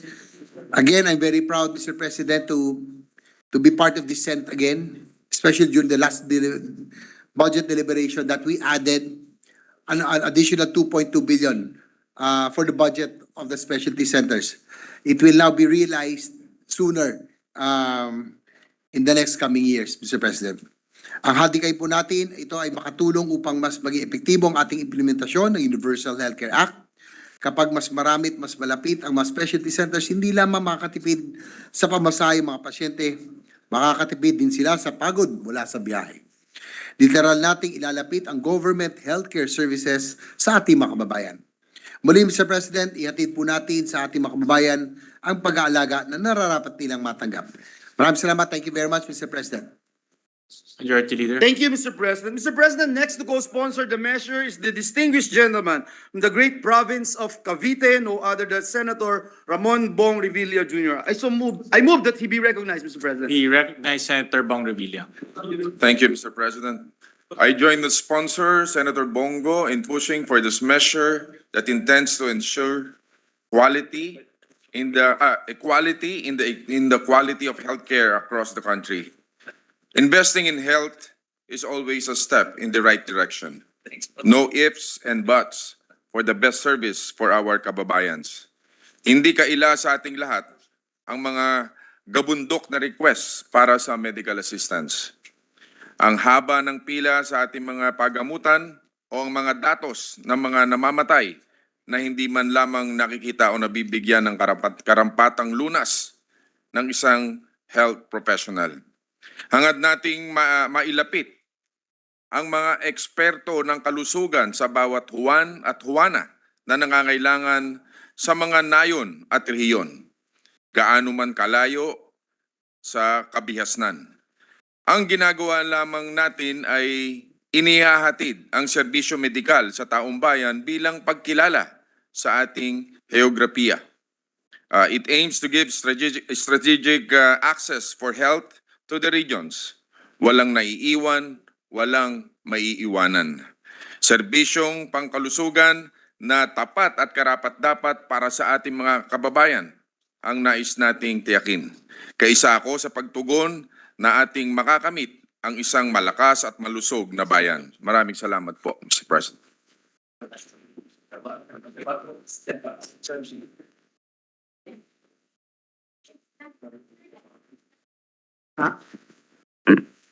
Mr. President, I move for a minute suspension, Mr. President. Session suspended.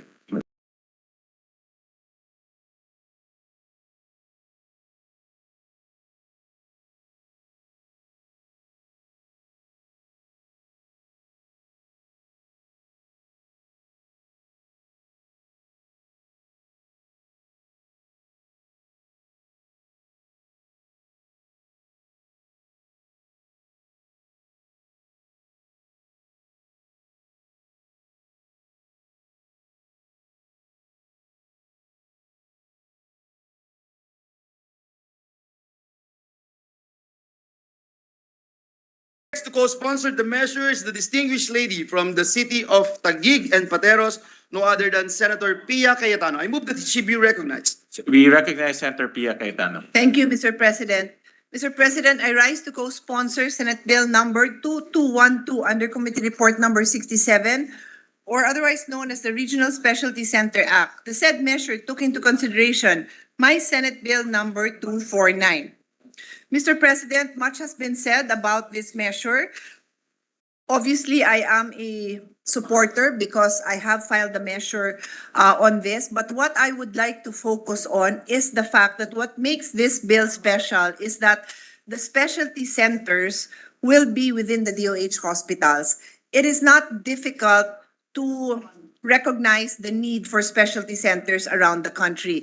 But the reality is it will be very expensive to put up specialty centers on their own.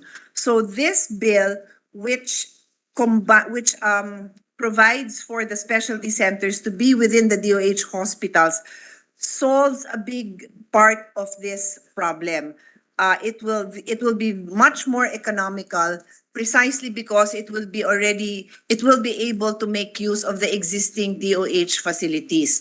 It is clearly cost efficient and practical. Mr. President, I just also like to add that as senior vice chairman of the Committee on Finance, I advocated for more funding for these specialty centers.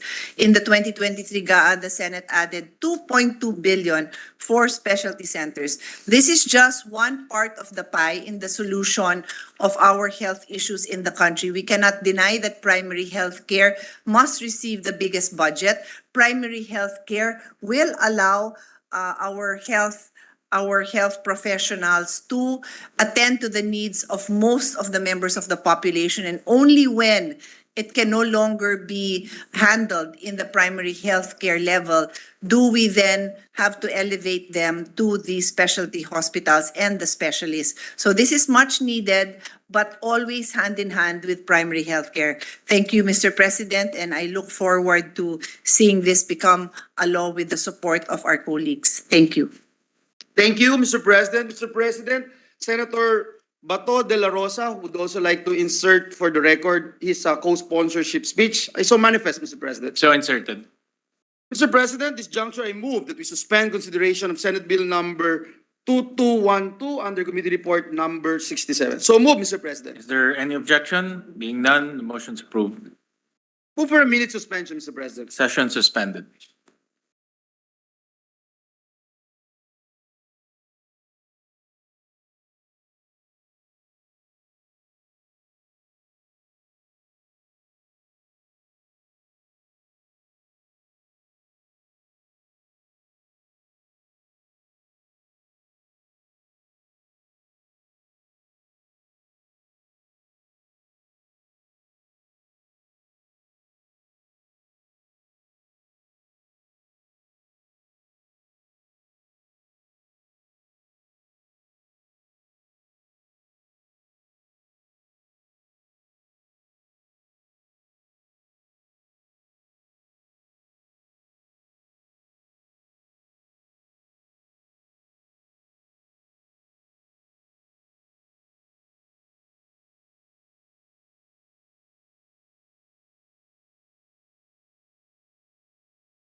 Yes, Mr. President, at this juncture, I move that we resume consideration of Senate Bill number 2020 under Committee Report number 58. This is the Maharlika Investment Fund Act of 2023. I so move, Mr. President. There being no objection, the motion is approved. Thank you, Mr. President. The parliamentary status of the measure is that we are in the period of interpellation. On that note, I move to resume the period of interpellation and recognize the sponsor of the measure, Senator Mark Villar, and to interpellate the distinguished lady from the city of Taguig and Pateros, Senator Pia Cayetano.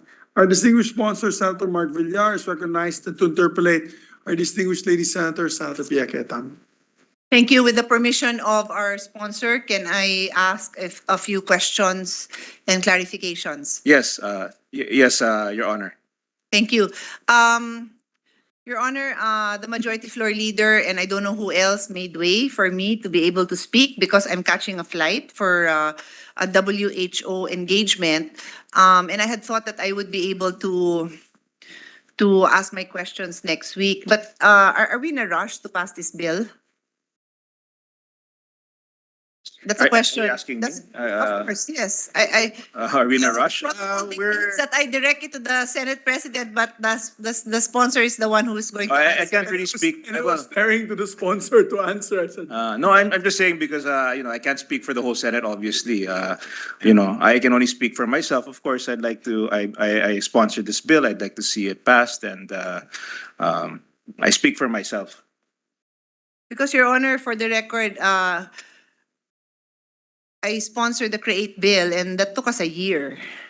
Yes, The number of session days, the number of hours and minutes we defended that. And I'm not questioning His Honor, no? I'm just saying that for the record, bills of this magnitude take time. And I say this not just to his sponsor, but to the Filipino people na pinag-aaralan ho ng maayos to. Also to our colleagues, both in the executive and in the other house. The Senate has been known to take its time to study these measures, and this representation has defended similar measures. So yun lang naman ang sa akin, no? We want to study it well. I also like to listen intently. Senator Lauren delivered her, asked questions, other colleagues asked questions, and I go through the journal, I look at what they said, I'm trying to see covered na ba yon yung concern ko. So yun lang naman ang sa akin, Mr. President, because I have an official function and I would have wanted to continue. So hopefully, madatnan ko pa when I come back. But in the meantime, I'm ready to proceed. Yes, Your Honor. Just for the information of the everyone, we did have four committee hearings. We've had three technical working groups. We've had a roadshow. This is my third day of interpellation, so I can speak for myself. I'm just doing my job and doing my best to answer all the questions for this bill. So, thank you. Thank you. And it's good to know, it's good for the Filipino people to know that we had hearings, we had technical working groups, and that is all on YouTube, no? Pwede nilang panoorin yon. Ako na nagma-marketing para sa Thank you. sponsor, Your Honor. It's on Thank you, Your YouTube. Yung mga gusto rin na makarinig din ng mga nangyari doon, you can watch it there. But on the floor then, that's another venue for the senators to fine-tune the bill through by way of amendments after they have also posted their question, because if I'm not mistaken, the bill underwent revisions in its committee report. Yes, it Compared did. to the one that was initially submitted, correct? Yes, there were. So quite a that's number. so that's why the committee proceedings is different from the proceedings that are on the floor, because it would be highlighted. So I'll start with that as my first question.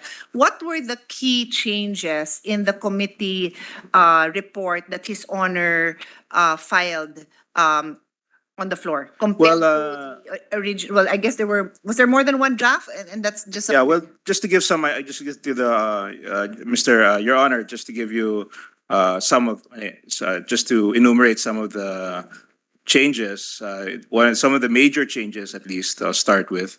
One is where the source of funding. Of course, well, let's start with the incorporation of it. Now we've changed some of the structure, the corporate structure. We made it more in line with the corporate code. So we've been more specific about that. Secondly, in the interest, the concern was brought up about the having a level playing field. And we did not, there are some who've expressed their concern that if the Maharlik was exempt from all these taxes, it would create an unlevel playing field between the fund and other businesses. So there was no longer, the fund is no longer receiving any special tax Tax rate. exemptions. Okay. So, and also in terms of, which was, I think, it was the House version also. The GSIS, the SSS, will no longer be required to, or required or requested to invest in the bill. Also, aside from that, the composition of the board went from 9 directors from 15. So there's also a streamlining of some of the structure of the Maharlika. So there are quite a number, Your Honor, of changes that were Okay. made. And if His Honor, I can work with this, and if His Honor thinks of something that he would like to mention, I'm happy to accommodate at any time, because I'd like to go through that. Yes, and I'd like to add also that the BSP was given the, there was a provision there to protect the BSP in case they need to institute changes in terms of their commitments regarding the capitalization. It's specified in the bill that should there a circumstance arise wherein the BSP feels that they would not be able to service their commitments, then they can they have some recourse and they can change the requirements that are specified in the bill. Okay, thank you. I'll work with this, and then I'll ask you again later on if there's anything else you'd like to bring up, no? Just very quickly, and I'm pretty sure this is just structural. When you mentioned that the corporate structure is now in line with the corporation code, why? What was it before? Yeah, before in the bill, there was no specific authorized capital mentioned. And now there is. So under the bill, there is a 500 billion peso authorized capital and 125 billion preferred shares and 125 subscribed. Is that 125 subscribed and paid up? Paid up. So it's 125 subscribed 75 and paid up. Sorry, 75 paid up, 125 subscribed. So itong subscription ng, I'm looking at section 6, yung subscription ng Land Bank of 50 billion, DBP of 25 billion, and national government of 50 billion, it says subscribed. So paano yung paid up? Further that the 125 pertaining to... Yeah, because the Land Bank and the DBP will be paying it immediately. And as we mentioned in the bill, the BSP 50-75. will pay their 50 over the course of how many years? So when you say national government, that effectively is BSP? BSP dividends, because the Land Bank of the Philippines and the DBP will be utilizing their investable funds. So is there somewhere here that says reference to national government in section 6C actually refers to BSP? It says here national government contribution is from the BSP. Where is that? That's not in section 6C. So where is it? Here, here. It says here in section 6, and I'll quote, the contribution of Six what? the- 6 what? Like, can you Six what? the line number? page 4, number 1. Line 1, sorry. Page 4, line. There it goes. Okay, it's in the next page. Okay, Yeah. no problem. I see it. No worries. Okay, Okay. just wanted to be sure that that was clear. So,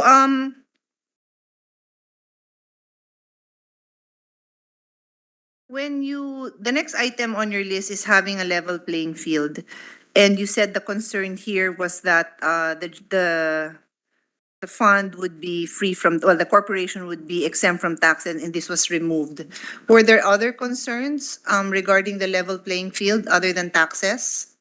are there advantages? Of course there are, because it's a government, it's a GOCC. So Well, also, other things were included. It's not guaranteed. The government is not guaranteeing, the MIC is not guaranteeing the investments. At the same time, sorry, what do you mean by that? The MIC is not guaranteed. guaranteed. It's not when they invest, it's not guaranteed. Their investment is not guaranteed. I thought there's a sovereign guarantee. Wala ba? Tanggal na rin yun. No, it's not. But It's not in this version. wasn't that an original provision? Yes, it was, Yeah, but so it it's no wasn't longer. mentioned. So that I think that is key. Yeah. That is key. So I will include that as one of the major changes in the Yes, yes, committee yes, report. yes, There is yes. no more sovereign Yes, yes, guarantee. yes, yes. Okay. And also, if I can add, also there in the committee report, there's no longer any requirement for them as to how they spend the dividends of the Maharlika. So there's no. So in the original There bill, was a requirement to spend a certain amount for certain social services and projects, which was no longer in the committee report. you mean the shareholder was originally required to spend their dividends a certain way? Yes, there was a requirement Ang in the naman nun. original bill. Yeah, There's there was. such a thing?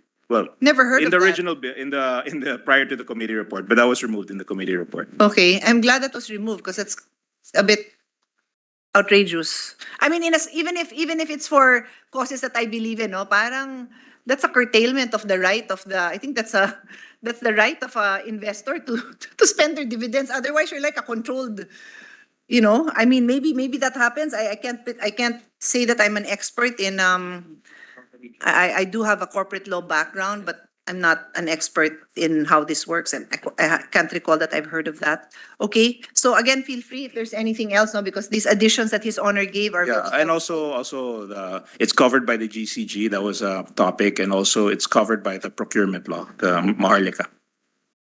Also, so I'll add those if I can add those two also. sorry, and it's covered by the procurement fund. Procure RA 9184. Yeah, okay, they have to comply. Yes. All right.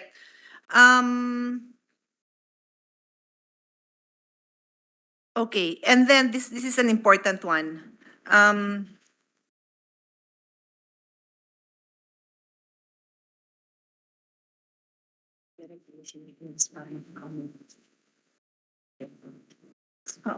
Okay. His Honor mentioned that GSIS and SSS will no longer be required to invest as was originally was part of the original plan, no? So now they will no longer be required to invest. Di ba may iba pa dito? Hindi lang to, ano pa bang mga ibang GOCCs? In the- GSIS, SSS. Pag-ibig, other GOCCs, That were originally included in the required investors list. HDMF, the Home Development Fund, That's it? Pag-ibig.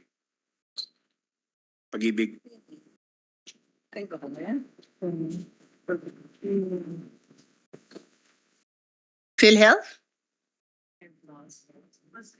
Was PhilHealth included? This is the one submitted to the.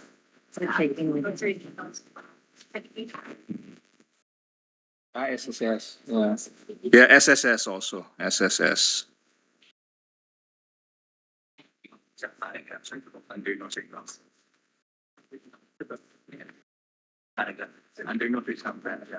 I know that. What are they? Yeah. Okay, big. Good. After is included. Yeah. Good. Yes, PhilHealth was also included in the ones that were removed from the original. Sige. So I will summarize, and His Honor can tell me if this is accurate. According to His Honor, in the original proposal, GSIS, SSS, Pag-ibig, and PhilHealth, I don't know if there are any others, were mandatory investors in this Maharlika bill. Correct. That's the first statement.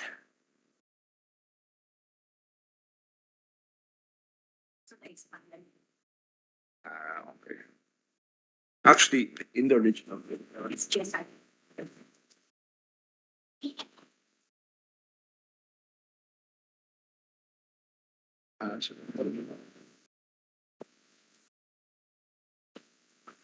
Great. Just to clarify, the ones that we said that so we expanded the list of those that cannot invest in the original bill, it was GSIS and SSS. During the new bill, just so it's clear, we added that even other social institutions will not be required or requested. Okay, so you're saying that the committee report actually took out GSIS and SSS and went further by saying that other social, what do you call them, social institutions will not be required. Yes, it to- says specifically in quote to quote, under no circumstances shall the GOCCs providing for the social security of government employees, private sectors, workers and employees, and other sectors and subsectors, such as but not limited to GSIS, Social Security, Home Development Mutual Fund, be requested or required to contribute to the MIC. So Okay. those are just mentioned, but Be not requested or required. or required to contribute, and that is section 6. 6. Tama ba? Section Yes, 6. section 6. Page 5.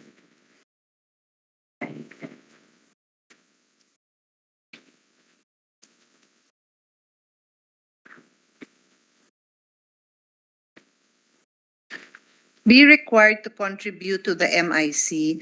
So are we talking about initial contribution during the period of incorporation, or are we talking about contributions throughout the lifetime of the corporation? Well, the initial capitalization will be Just the three, committed the- by the three. The 3 that are mentioned? Yes. Yes. Now the rest, they will neither be, as stated there, they will neither be required nor requested to Okay. to invest. So definitely they're not in the beginning, in the inception, because they're not listed here. Yes. And that is a very specific, no, it doesn't say including others, right? Tama ba? Including others? What- Shall sorry? initially be subscribed by the following. So these are the only subscribers, A, B, and C, right? Yes, for the initial capitalization, that is correct. And then you have a provision later on that says, under no circumstances shall the GOCCs providing for social security of government employees, et cetera, be requested or required. That is correct, Your So Honor. meaning to say, they won't be requested, there will be no formal request or an informal request, they will not be required, but they can voluntarily contribute. That is correct, Your Honor. How does one voluntarily contribute when they're a GOCC and their heads are appointed by Well, no that's less than the government that's a itself? decision for the board, I suppose. That's a decision for their boards. But does His Honor actually think that gives comfort to the Filipino people, given the Blue Ribbon Committee hearings we've had, all these investigations? It's an honest to goodness question, Your Honor. Does that give His Honor I think the comfort? GSIS has been is a very professional organization. I think it's proven that over the years, and SSS, and they've proven to be very competent So he's- doing their fiduciary duties and I think So he's- yes, I am confident. So His Honor is not aware of situations in the past where heads of GOCCs were somehow agreed to certain agreements that later on, and I know there are provisions here that says bawal to enter into transactions, disadvantageous to the government. Talagang yung utak natin, punong-puno na, even every Filipino knows that phrase already, yung disadvantageous to the Filipino people. Is His Honor has 5.5 years to go.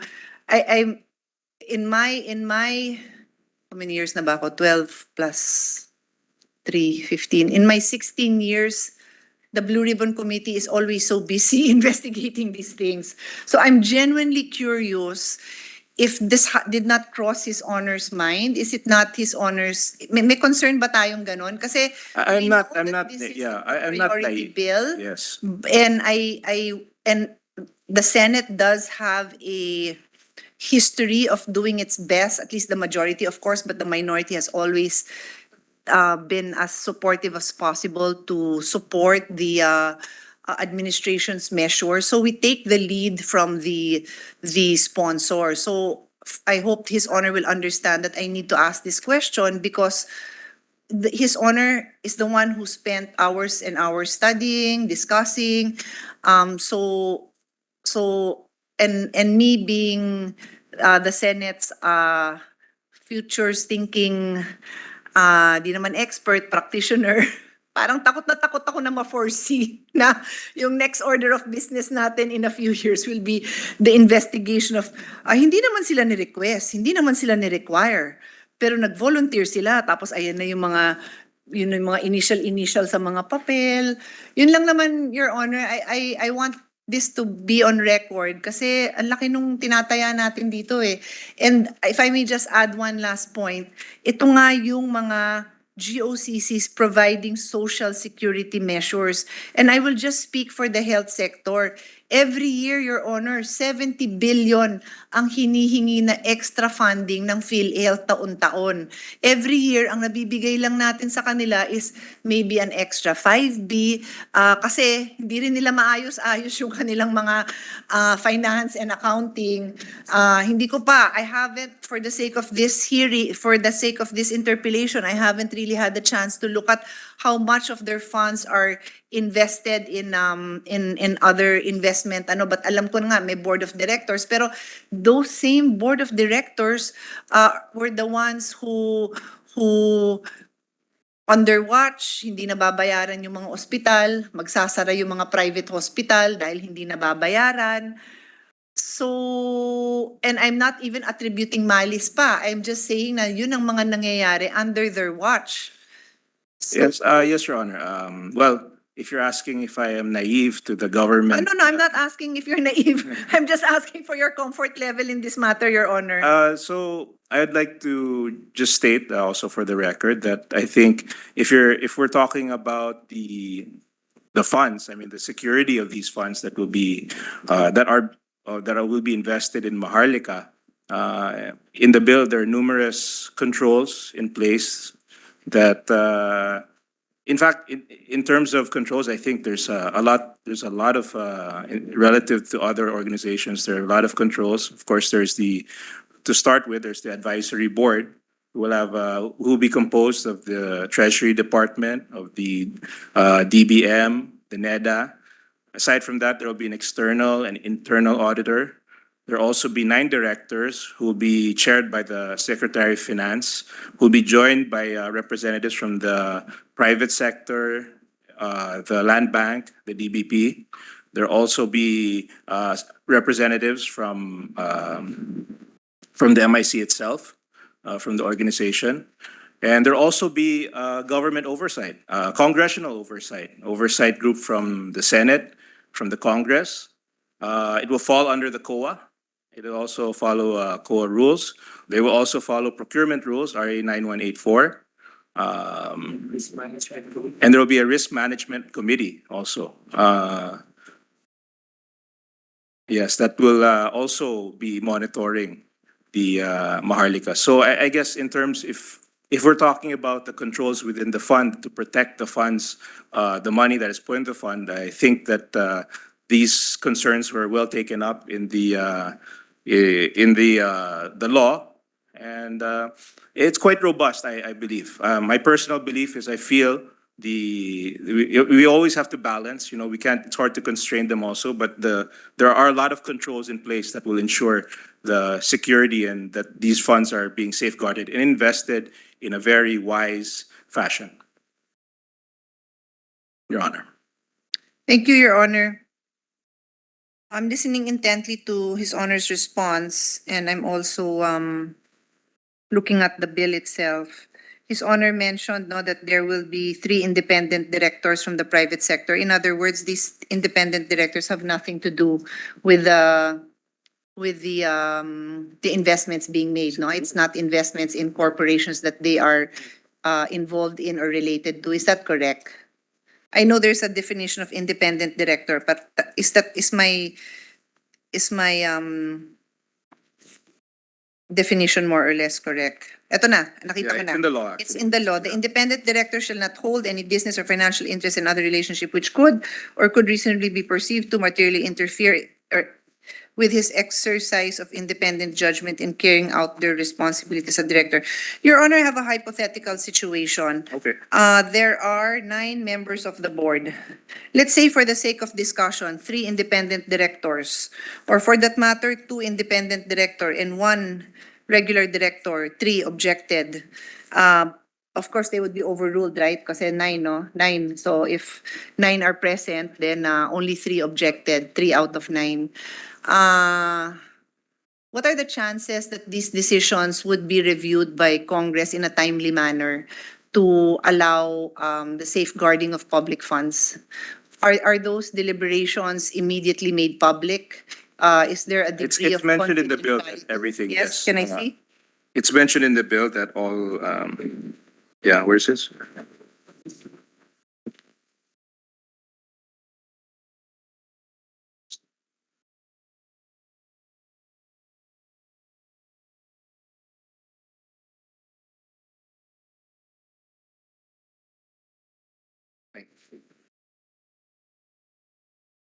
Section 41.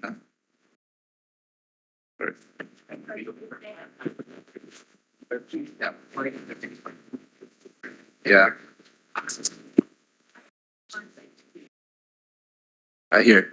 In section 41, the right to freedom of information of the public, all documents of the MIF and the MIC shall be open, available, accessible to the public, including but not limited to all investments thereof, whether planned or under negotiation by the MIC and in the portfolio of the MIF, the statement of assets and liabilities of the members and officials of the Board Director, Risk Management Unit, and Advisory Board, the SAL-Ns of those who appointed, designated said members and officials, audit documents from the internal auditor, external auditor, and the COA. So And what similar- about minutes of the board where, as I said, there were some who objected? And then what about In general, the discussion? minutes of any board meeting, of course, is public. Yeah, it fall under these documents. These are very regular corporate documents, the board, and they fall under these definitions. So what documents? The records on the MIC pertaining to its investment activity shall be secured and maintained pursuant to the rules of the National Archives of the Philippines. The disclosure rules under Republic Act number 8799 or the Securities Regulation Code, Republic Act number 11232, or the revised corporation codes of the Philippines. And so on. Are there documents that will not be available to the public? No, I'm not aware of any documents there should be no documents that won't be available to the public. Are the In terms of the minutes of the meetings, the minutes of the meetings. Yeah, I don't everything know. is a public document. I don't know what those documents would be, so I'm asking if, as far as His Honor is concerned and the resource person, there are no types of documents that would not be available? Yes. Especially under the corporate code. And most companies are very required to maintain these documents. So these documents are available. I can't think of any. Congressional oversight can actually ask for. Yeah, and like for any GOCC, the government can ask for any documents that they may need to Okay. conduct any kind of investigation. Okay, thank you, Your Honor. Would His Honor be open to an amendment that would prevent these government corporations that provide social services from contributing so that there is actually no opportunity for the crossing of that line? Your Honor, the amendment is that we would disallow our any of the social Yes. these as a- funds as a- to invest in as the a protective market. measure, Your Honor. I mean, of course, I think we should also consider this, maybe, consider this, that, these funds, they also invest in other activities not related, not even sometimes in funds that aren't even investing in the Philippines. Now, the whole purpose of this act is that we use some of our investable funds, or one of the main purposes anyway of this act, is that we use our investable funds to invest in projects that are of a social economic benefit to our country. You know, if there is if we prevent them from investing, and if they're allowed to invest in other funds that that invest perhaps in other countries, why would we not want them to invest in our own country? That would be my only concern there. Is we don't want to require them, but if they can earn a good return and if they can invest in businesses that help our country, why would we prevent them from doing that? Your Honor, that is my concern. So His Honor earlier mentioned that these social service GOCCs, he assumes that their board of directors would exercise, well, in my own words, exercise the due diligence required of them to choose their investments, and the entire resource group of His Honor is nodding their heads. No? So I'll take that as a yes, Your Honor. And then at the same time now, His Honor is saying that if the Maharlika Corporation will be investing in other investment opportunities, why would you prevent them? Well, I'll ask His Honor this question. What is the main purpose of the existence of these social security corporations? It's to provide a social service. It would be great if they have additional income, but that is definitely secondary. Would His Honor agree? Well, the SSS, GSIS, they have investable funds. Their whole purpose is to maximize Correct. the money that's put in by their membership. And I agree with that. And, I agree. and if they can do that through, assuming, I'm not saying that maybe it may not be, maybe they won't invest anything. Maybe they won't find it as maybe the returns won't be acceptable to them, and that's fine. But for instance, if they invest in funds like the Global Infrastructure Fund, and the Maharlika can also, the Maharlika Fund, which invests in local projects, can also give them a satisfactory rate of return. In my mind, why should we prevent them from investing in that? Especially since it's for infrastructure projects in our own country. So, yun lang po, Your Honor. I guess that's where the, as much as, of course I understand your point and I respect it, but I just wanted to make that point also, that maybe we don't have to prevent them from, we don't have to ban them from investing in the Maharlika Fund, which is designed to invest in projects with prioritizing local infrastructure that give us a high rate of return. Mr. President, thank you for His Honor's explanation. My response to His Honor's explanation is as follows.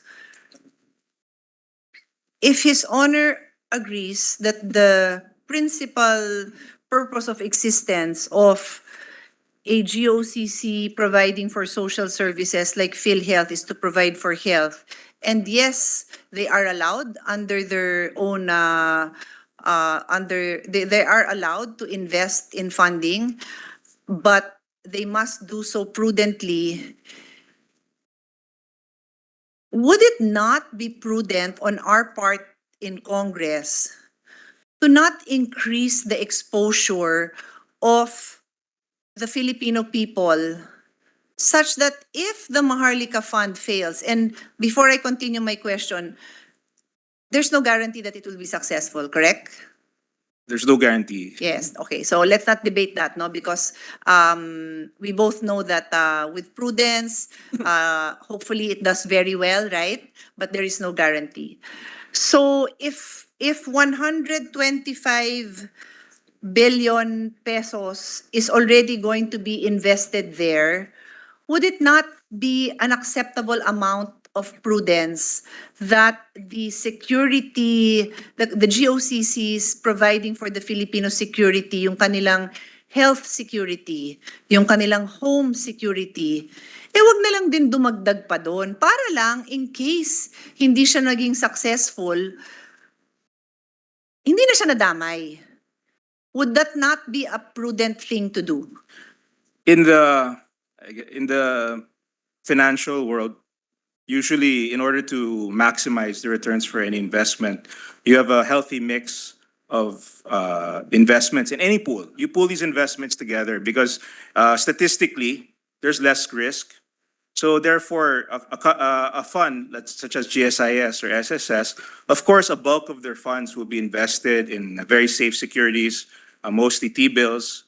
But at the same time, they're also mandated to maximize the funds. They have to beat inflation. They have to be, they're trying to beat inflation so that the value of the money of those members don't go down. In order to do this, they want to achieve a rate of return that is higher than perhaps T-bills or the safe, which is backed up, which is a sovereign guarantee. But of course, in order to do that, you have to perhaps invest in other things like equities. While they don't guarantee a specific return, they do guarantee you have an upside. So part of their investment strategy will always include a pool for safe investments, and then they'll also have a pool for other investments, such as it can range from equities, perhaps other investments that they might see a higher return. But of course, we all know that this is a risk and return business. That's why we have specific people who deal with what the specific risk for each investment is. Now, we're not saying that they should invest in MIC. We're not requiring that they invest in MIC, but we're just saying that if, based on their studies, they see that it is profitable for them to invest in an equity, especially if it's an investment in our own country, then they can have that. Maybe it should be. There's nothing wrong with giving them that option, Your Honor. That's just, I guess, in terms of investment. Of course, the GSIS has very stringent rules when it comes to their investment, and the majority of their investments will always be in safe securities. But of course, in order to maximize the value of for their members, they also want to diversify their portfolio into other things, including which is equities. And I'm saying that if they've invested some of their funds in funds such as the Global Infrastructure Fund that invest in infrastructure not in the Philippines, why would we not give them the opportunity to invest in a fund if it's doing well and if it's investing in our own country? I guess that's my point. I mean, that there's really in their portfolio of investments, there'll really be a place for investments in equities and other instruments that would probably generate a higher yield. But of course, there's a little amount of risk, which is up to the board of directors to decide on their risk appetite, Your Honor.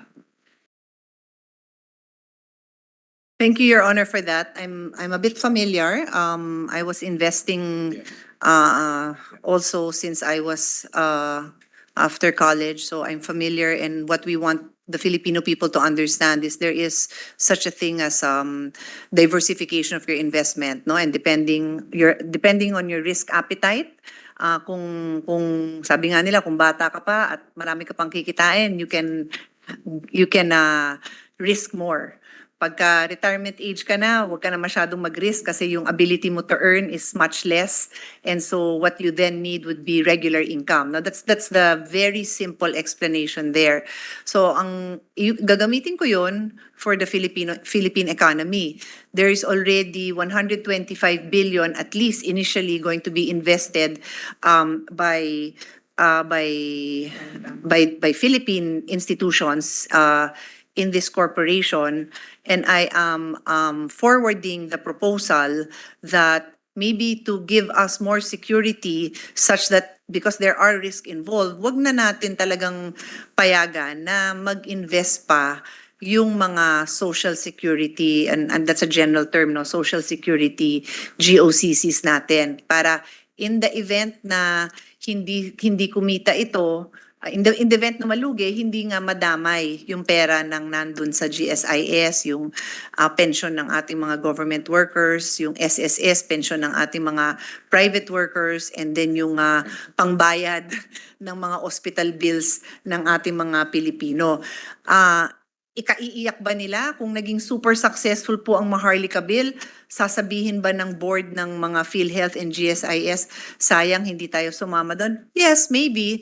Pero naman, ikaluluhod nila at ikamamatay naman nila kung malugi yon. Yun lang naman po yung sa akin. In terms of diversification of risk of the Filipino money, ang point ko is, wag na sanang masama yun dito sa pool na ilalagay dito. Kasi yun nga yung social security, kaya sila very conservative. I will put on record sa PhilHealth ang investment nila sa specialty savings and deposits nasa 75 billion.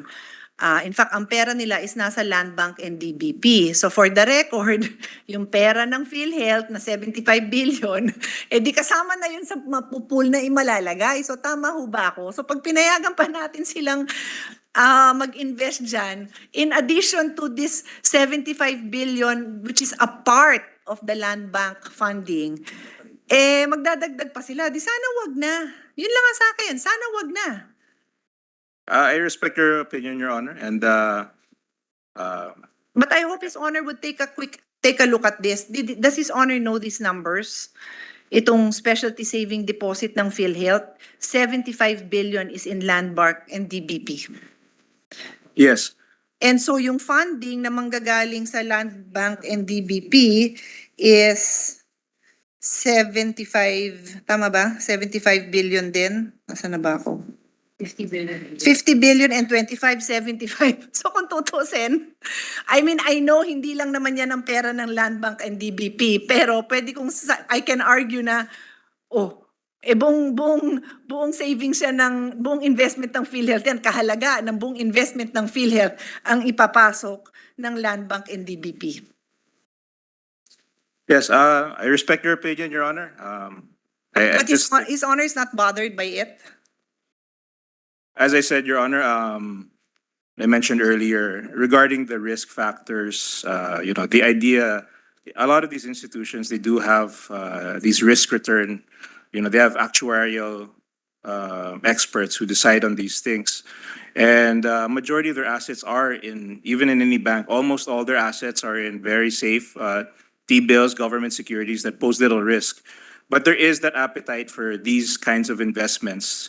And I'm saying that the Maharlika is also a good, in terms of investment opportunities, I think it is a good investment opportunity. And I'm speaking of this because I was Public Works Secretary and I know a lot of the projects that have gone through the gamut of requirements that the NEDA has pushed through. They know they yield a very high economic, they pay a lot for these studies that show that they yield a very high economic rate of return. And in the bill, the NEDA will go through these flagship projects, and they can yield a very high rate of return. So I'm not saying they should invest all, and they will not, because that's not in their, I'm sure they're not allowed. They have very stringent requirements as to how much they can invest in things like equities. So I don't even think they could even invest that much, even if they wanted to. But again, I think if you're going to ask me if the Maharlika is a good investment, it's an investment in projects for the Filipino people that can invest in a high return. And if for me, that's a good investment. Ako, kung sasabihin mo sa akin, mag-invest ako sa kakayahan ng Pinoy, I'll invest in that every day, anytime. So, Sorry, Your Honor, ano yung last statement? kung mag-invest tayo sa kakayahan ng Pinoy, sa mga projects na makakatulong, yung mga socio-economic projects ng mga Pilipino, magandang investment naman yun. So, para sa akin, magandang investment ang Maharlika Fund. I don't think we should deprive, if there's an appetite for that, I don't think we should ban or ban funds from putting a little investment in this Maharlika Fund. Well, I have a different opinion, Your Honor. I'll move on to a next topic. I read here in the bill that this bill will exempt the employees and the staff basically from the salary standardization law, right? Yes, that is correct. Your Honor, I have another problem with that as well, because as we speak, all over the country, kulang na tayo sa nurse, sa physical therapists, sa occupational therapists, sa midwife, sa radiology technician, I already mentioned nurses, no? And then doctor, yung specialty hospitals nga, even though I'm a co-sponsor of that, I will put on record na how will we catch up with the demands of these health professionals. Let the record say that, show that the majority floor leader is pounding his lap with a face of frustration. That is a fact, Your Honor. And so many of these LGUs are more than willing to pay more, but they are limited by the salary standardization law. And here we are providing for an exemption. If I am going to provide for one exemption, it will be for health workers, Your Honor. Hindi ba dapat yun ang unahin natin? Bakit itong fund pwedeng may exemption samantalang yun ang pahirapan? Ang ire-request ko is let's discuss this bill. I will file a bill to also exempt the health workers and let's pass it together. Kasi hindi ko maintindihan kung bakit ganun. And as we speak, actually don't have to file a bill. Sa CDC bill ko pa lang, which is on the floor now, we also want our scientists, our doctors, our researchers who can protect us from the ravages of the like of COVID and any other health, public health emergency. To be clear, Your Honors, ang public health emergency hindi lang virus ha. Pati ho ang effects ng sigarilyo, ng vapes, ng bad nutrition, yung nagiging resulta heart attack, stroke, etc., diabetes, lahat yan covered ng public health emergency. Hindi sila exempt sa salary standardization. So, is that a provision His Honor is willing to remove? Because I know the answer is going to be, but we want competent people. But don't we want competent people everywhere? The funding Well, that I we think will put in there will kill people. Your Honor, I think that the realities of the market is that the people that we would require to manage this fund, we have to be offered rates that are competitive with the private sector. And that's just the reality. And it is also, And I understand your point completely, but I'm just explaining the logic behind this provision, Your Honor. It's that we feel, and of course you can disagree with this, but we feel that there are certain jobs that require a level of expertise that we would need some flexibility in order to hire the people who could best manage this fund and best give the government the best return on its capital. So in the end, these things, if we have to invest a little more in a few good people so that we can maximize the return for our country, because all the income of this fund, because we're trying to maximize the income for our investments in this, I think it would be more prudent to allow the Maharlika some flexibility to hire the people who are best qualified to perform the needed jobs to maximize the returns of this fund. and I do not disagree with His Honor. I would also want a fund of this magnitude to be managed by the best. I am simply pointing out to the sponsor and to the economic team that is behind this bill that as we speak, Filipinos die because we cannot provide sufficient professional help for them because the salaries are also low and they are bound by that. And we as a Congress cannot look at our bills in isolation. We cannot work on one bill without thinking of what is the effect on the other bill. We pass this bill and we say, dito tayo nag-salary standardization exemption, di na tayo pwede mag-salary standardization sa iba dahil kumbaga nauubos na yung pera. How do we move forward? I mean, we've got to have a minimum amount of protective measures for the immediate welfare of people, not just a potential welfare. Because this is potential welfare that we're talking about, Your Honors. This is potential, itong bill na to. Ang sinasabi ko is, in the now. People are dying. There's not enough doctors. There's not enough health workers. And we need to fund them and also consider their salary cap. I know we probably disagree unless I can sway his honor, but that is the reality. This Senate should not be making decisions on a per meal item, but look at the bigger picture, because in 4 months we will be discussing the annual budget. And then we're going to go back to that. Kulang pa rin, kulang pa rin. And this is where we put the funding. So I have to put that on record, Your Honor, because that is the reality that we face. Yes, Your Honor, yes. And I'm very sympathetic to all government workers who have salaries that are less than what they need. And that's something that's malaking problema po yun, yung mababang sweldo. At alam po naman na malaking concern po ito sa ating mga kababayan. Ang solusyon po sa mababang sweldo, kailangan po natin payamanin ang ating bayan. Kailangan natin ng mga income generating sources. And sa tingin ko, ang Maharlika po ay isang income generating source para sa gobyerno. Ultimately, how much we can pay our workers will depend on how much wealth we can generate for the country.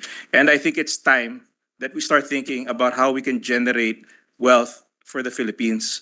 And we're saying now that we believe that by investing in infrastructure projects that yield a high rate of return, we can put our money in investments that would increase the wealth of our country and give us the necessary fiscal space to increase the salaries of our workers in government. I'll give you an example. When I was Secretary of DPWH, we had many projects that were funded through debt, and this debt payments would crowd out payments in other departments, other social service departments. When you have a fund like Maharlika that is designed to invest in local infrastructure projects, you can utilize this fund to fund certain flagship projects, freeing up fiscal space in our budget. At the same time, this fund can generate wealth for the country. Now, I'm not saying that hindi naman perfect ang fund, but that's the goal of the fund. And I think it's definitely worth investing in, because we really need to generate somehow better returns for our investable funds in government. Thank you, Your Honor. Thank you, Your Honor. Well, as I mentioned earlier, I have a flight to catch, so I will end my interpellation, suspend my interpellation for now. When I return, I will just be gone for 3 days. I hope to be able to continue, if not in the period of interpellation, in the period of amendments. If I were to summarize my concern would basically be, yes, it is a fund that could generate income, but the underlying word here is could. It's a possibility, but it is not an assurance, and we should not in any way add to the uncertainty by allowing or including or even accepting investments from our corporations such as PhilHealth, GSIS, and SSS from investing people's money in these funds. Again, I pointed out already na yung investment nga ng PhilHealth pa lang, 75 billion na nga ang naka-invest sa Land Bank and sa DBP.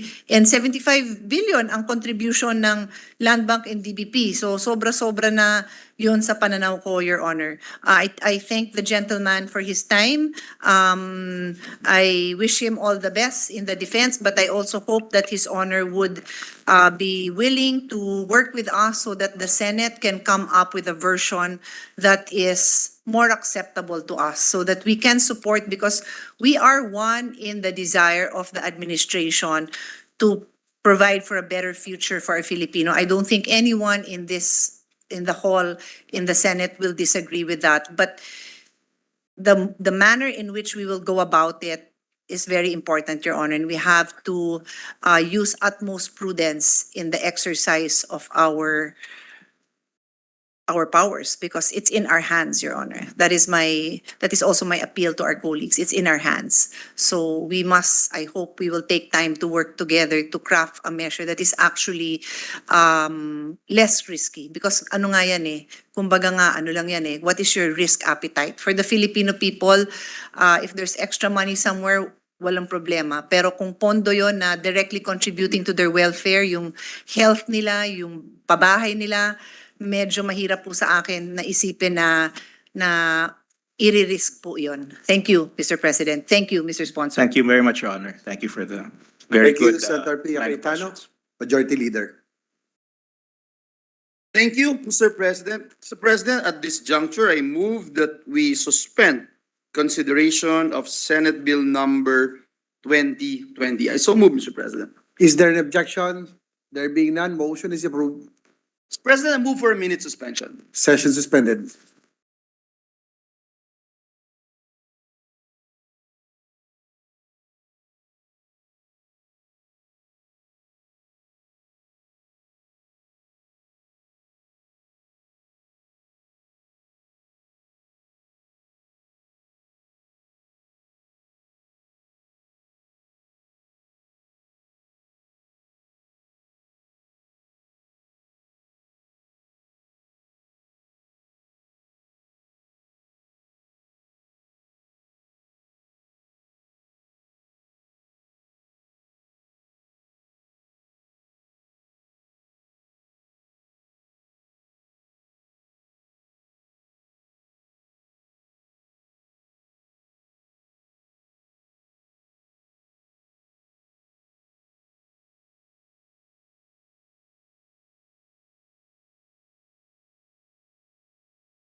Mr. President, I move that we resume consideration of Senate Bill number 2035 under Committee Report number 63.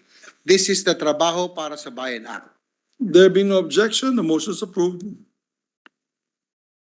Yes, Mr. President, the parliamentary status of this bill is that we are in the period of interpellation. On that note, Mr. President, I move to resume the period of interpellation and recognize the sponsor, our Majority Leader, Senator Joel Villanueva, and to interpellate our Minority Leader, Senator Coco Pintan. I move that Our they be distinguished recognized. colleague, Majority Floor Leader is recognized, Senator Villanueva, and to interpolate our distinguished Minority Floor Leader, Senator Coco Pimentel.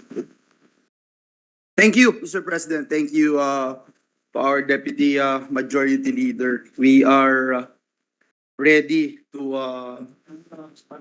Thank our you. part. Yes. Thank you too, Mr. President, and with the permission of our Majority Leader's sponsor, his sponsor, if I can start my interpellation. Is actually, given the nature of the bill, Mr. President, this can only be supportive interpellation, Mr. President. I would be delighted, Mr. President, to hear the thoughts and ideas of our brilliant Minority Leader. We have talked about this measure for quite some time on the sidelines, Mr. President, and I'm happy to report to the body that I have learned a lot of issues that we may and have actually implemented and reported out in this particular committee report, Mr. President. Yes, thank you, Mr. President. So I can now start, Mr. President. As I understand, the bill seeks to establish a framework, and by the word framework, we mean structure plus process or procedure, so that the country can finally have what is so-called master plan for the generation of employment here in the Philippines, Mr. President. Is that the overall goal of our measure, Mr. President? Yes, Mr. President, and to add to what our distinguished Minority Floor Leader made mention, is that we wanted to ensure a job-led growth by creating a more decent employment and other work opportunities by coming up with a national employment plan. Every time, Mr. President, NEDA or DOF would report that our GDP grows, the unemployment went down, etc., Mr. President. Hindi ho madalas makita ng taong bayan kung natatranslate ba ito dahil wala namang trabaho silang makita at anong sektor ba sila pupunta. With this, Mr. President, we can enhance not only yung job-led growth, Mr. President, but also workers' development, for instance, and promote employability, competitiveness, wellness, and ensure that there are adequate mechanisms, Mr. President, to support and incentivize also businesses to promote self-reliance, spur employment generation, ensure security and protection of employment, and enhance industry collaboration. And that is our goal, Mr. President. Part of the objective of the measure is not just to come up with a national employment plan, but also to be proactive and harmonize, integrate the different efforts of different government agencies that is concerned with the employment generation. So, thank you, Mr. President. So, marami palang laman ang itong ating iniisip na plan na produkto nitong ating framework na gagawin. So, saan po mahanap sa ating panukala yung contents po ng ating action, ng ating plan? Ito ba section 4? Section 4, Mr. President, you're correct, Mr. Sige po. President. What we call, so we call them success measures or key performance indicators and action components. Apa? Yes, Mr. Sige po. President. Okay, so maganda. Pero ang nakakapagtaka lang is hanggang ngayon pala, taong 2023, wala tayong ganito. Wala po, Ginoong Pangulo, nakakalungkot man Medyo sabihin. nakakagulat. I remember, Mr. President, last time when Senator Sani Angara interpolated this representation, we were also surprised, despite the fact that we are hearing some of the news that we have somehow complied with some of the requirements or commitments that we have had with the ILO, Mr. President. To date, Mr. President, wala na pong tayong isinabmit sa ILO na gumagana pa. Because for example, Mr. President, yung Philippine Labor and Employment Plan, 2011 to 2016 po yun. Yung National Employment Recovery Strategy, ito po yung pinakahuli, natapos din po ito noong 2022. Yung Philippine Youth Development Plan, natapos din po ng 2022.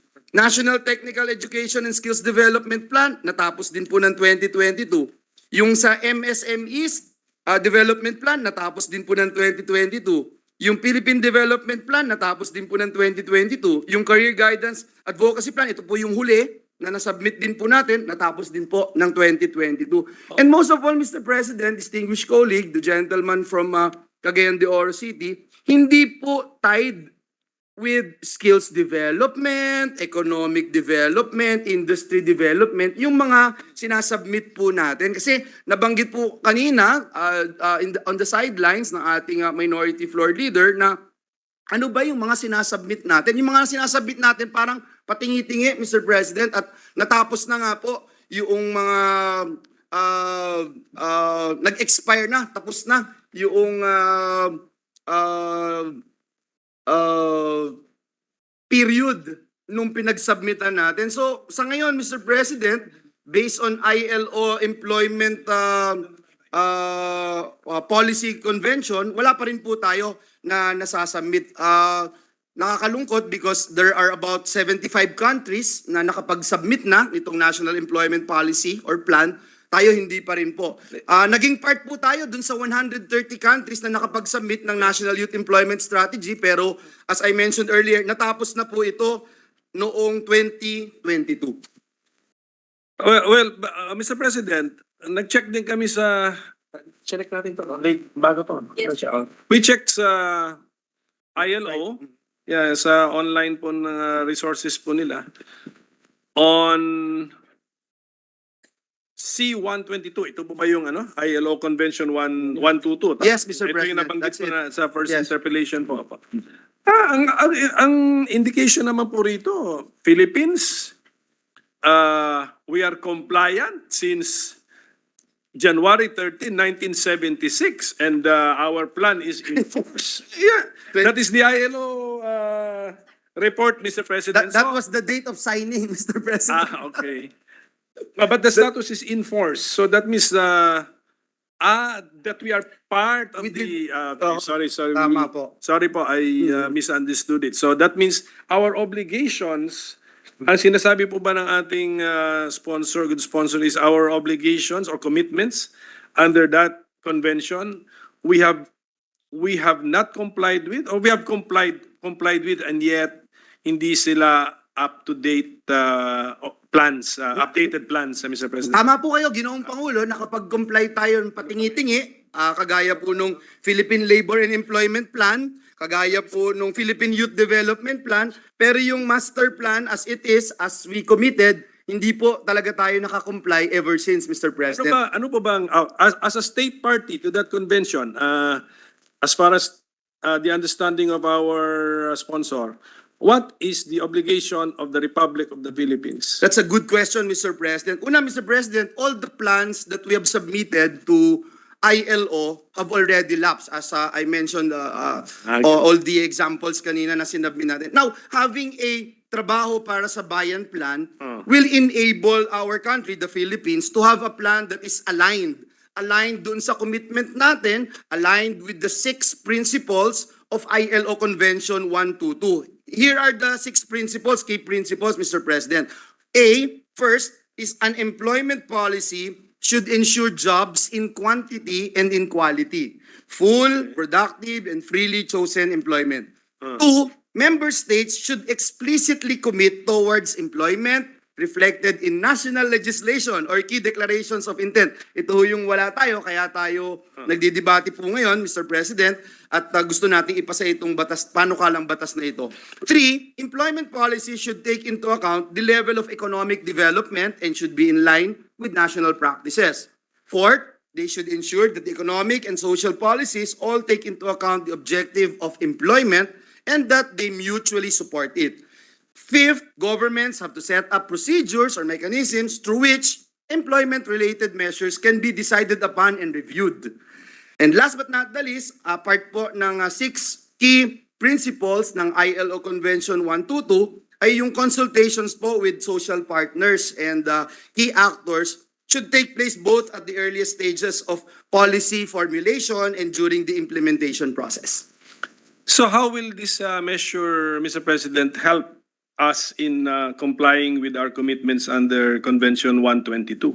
The establishment, Mr. President, of Interagency Council will be able to focus, Mr. President, will be able to harmonize, will be able to integrate all the efforts being exerted by the different agencies of the government. For example, Mr. President, yung skills development. Yung skills development, Mr. President, ang dami hong mga ahensya ng pamahalaan natin na nag-i-implement ito. Nandyan po yung TESDA, nandyan din po yung DTI, meron din silang, actually meron din nga po silang skills development framework. Ang TESDA meron din po. Ang DOST meron din po, etc. So with this, Mr. President, they will be able to evaluate the efforts of the different agencies, different councils of the government with an end goal of ensuring that this is aligned, Mr. President, integrated, harmonized doon po sa employment generation. Because even, for example, sa larangan naman po, let's go from skills development to incentives.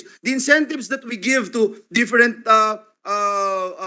government agencies na nagbibigay po na ito, wala pong sole council or government task force, as you may call it, that actually strategize, concentrated na ano yung balik nitong incentive na ito. Did it actually created jobs, employment? Kanina, Ginoong Pangulo, when we were talking about the Maharlika Fund, for instance, no less than Senator Lauren Legarda asked that question na kung sakaling meron tayong ini-invest na ganitong amount of money, hindi lang tayo concerned doon sa balik ng return on investment, but also concerned tayo, will this actually create jobs?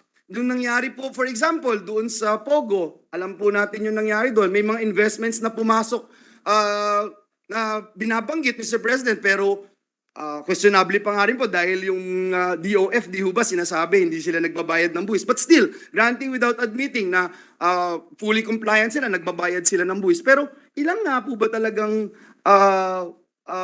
trabaho yung nalilikha sa mga initiatives na ito? So with this, Mr. President, talagang ang focus nito, Mr. President, is yung ating holistic, comprehensive employment, national employment plan for our country. So lahat po nung tanong na nabanggit po ng ating sponsor ay masasagot na kung meron na tayong itong interagency body na ito. Kasi sila ang magtatanong sa mga involved agencies, ganun po ba? Sila po yung mag-o-oversee, Ginoong Pangulo, sila din po yung magpo-formulate ng mga polisiya na kung saan mag-i-integrate, and I will emphasize the word integrate and harmonize the functions of the different agencies of the government. And with this, Mr. President, makikita natin yung may duplication po ba? Meron po bang parehong ginagawa sila? And for me, the most important part of this measure is that we will be able to assess and analyze if we can actually do more in order to create more jobs, Mr. President. Yes, Mr. President, pasukin natin yung situation na may duplication. Let us say may na-discover. Ano kayang magandang example? Wala lang po ako maisip na example. Let us say dahil sa meeting ng Interagency Council, Skills pa rin, pwede. may na-discover silang may duplication ng programa. Therefore, 2 times gumagastos ang gobyerno actually through 2 different agencies. Ano po posibleng gawin ng council? Pwede po silang mag-recommenda, Mr. President, considering that most probably, for instance, Tutulungan ko po kayong tatry ko pong tulungan kayong come up ng example. For example, yung skills Sige po. development framework, hindi ba? Meron din po ang DTI, meron din po ang TESDA, meron din po ang ano pa isa?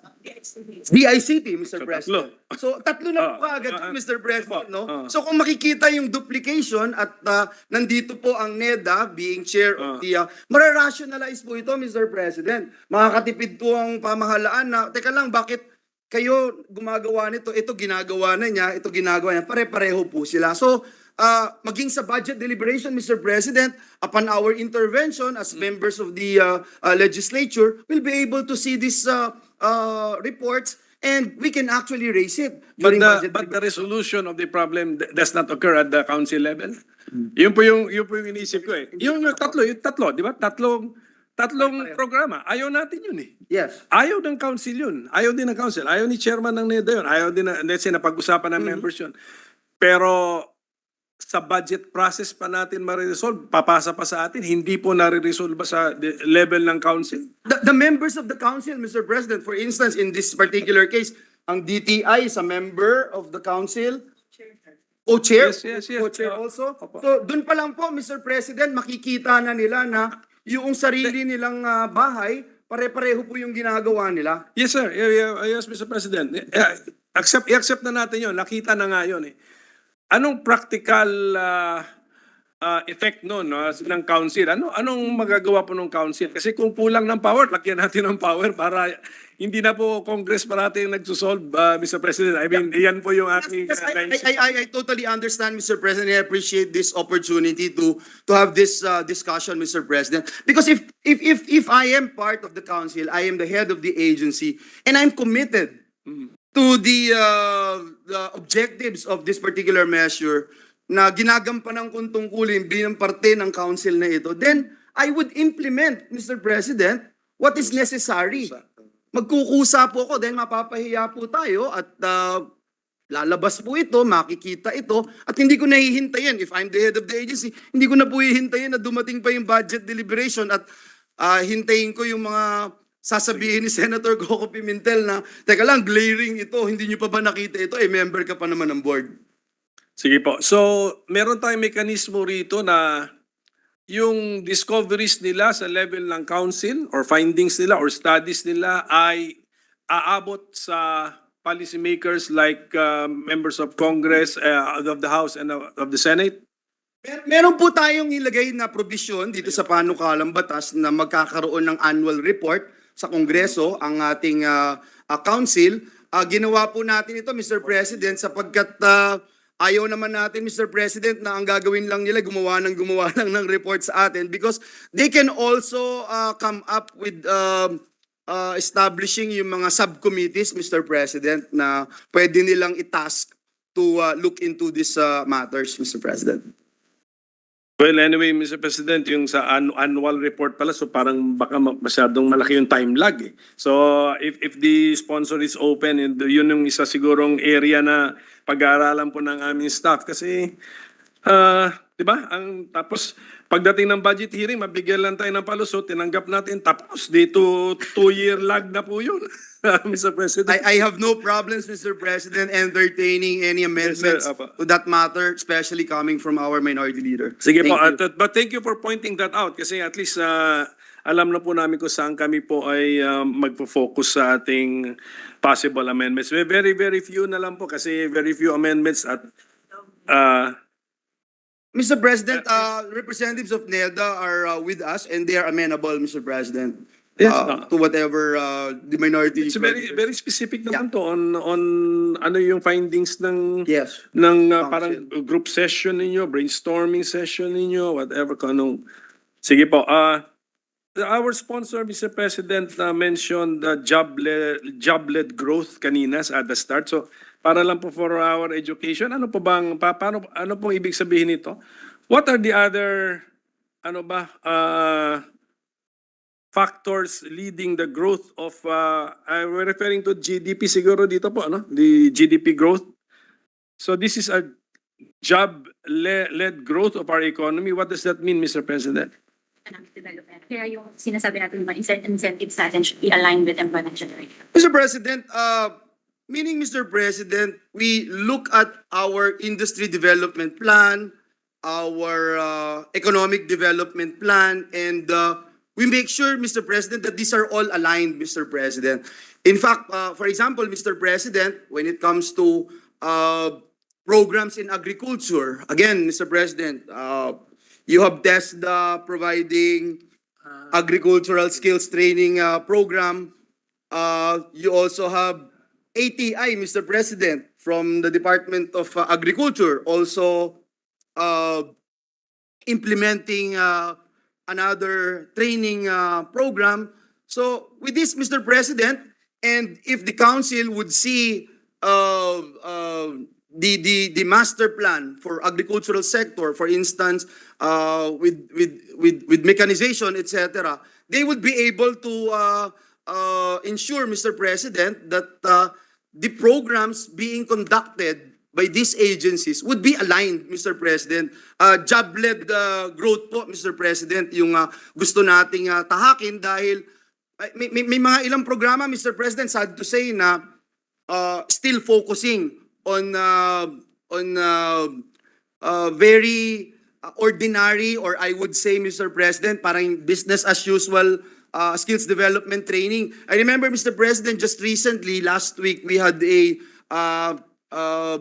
meeting with Education Commission at ina-align natin, Mr. President, yung efforts ng Education Commission ng TechVoc doon po sa ginagawa ng TESDA.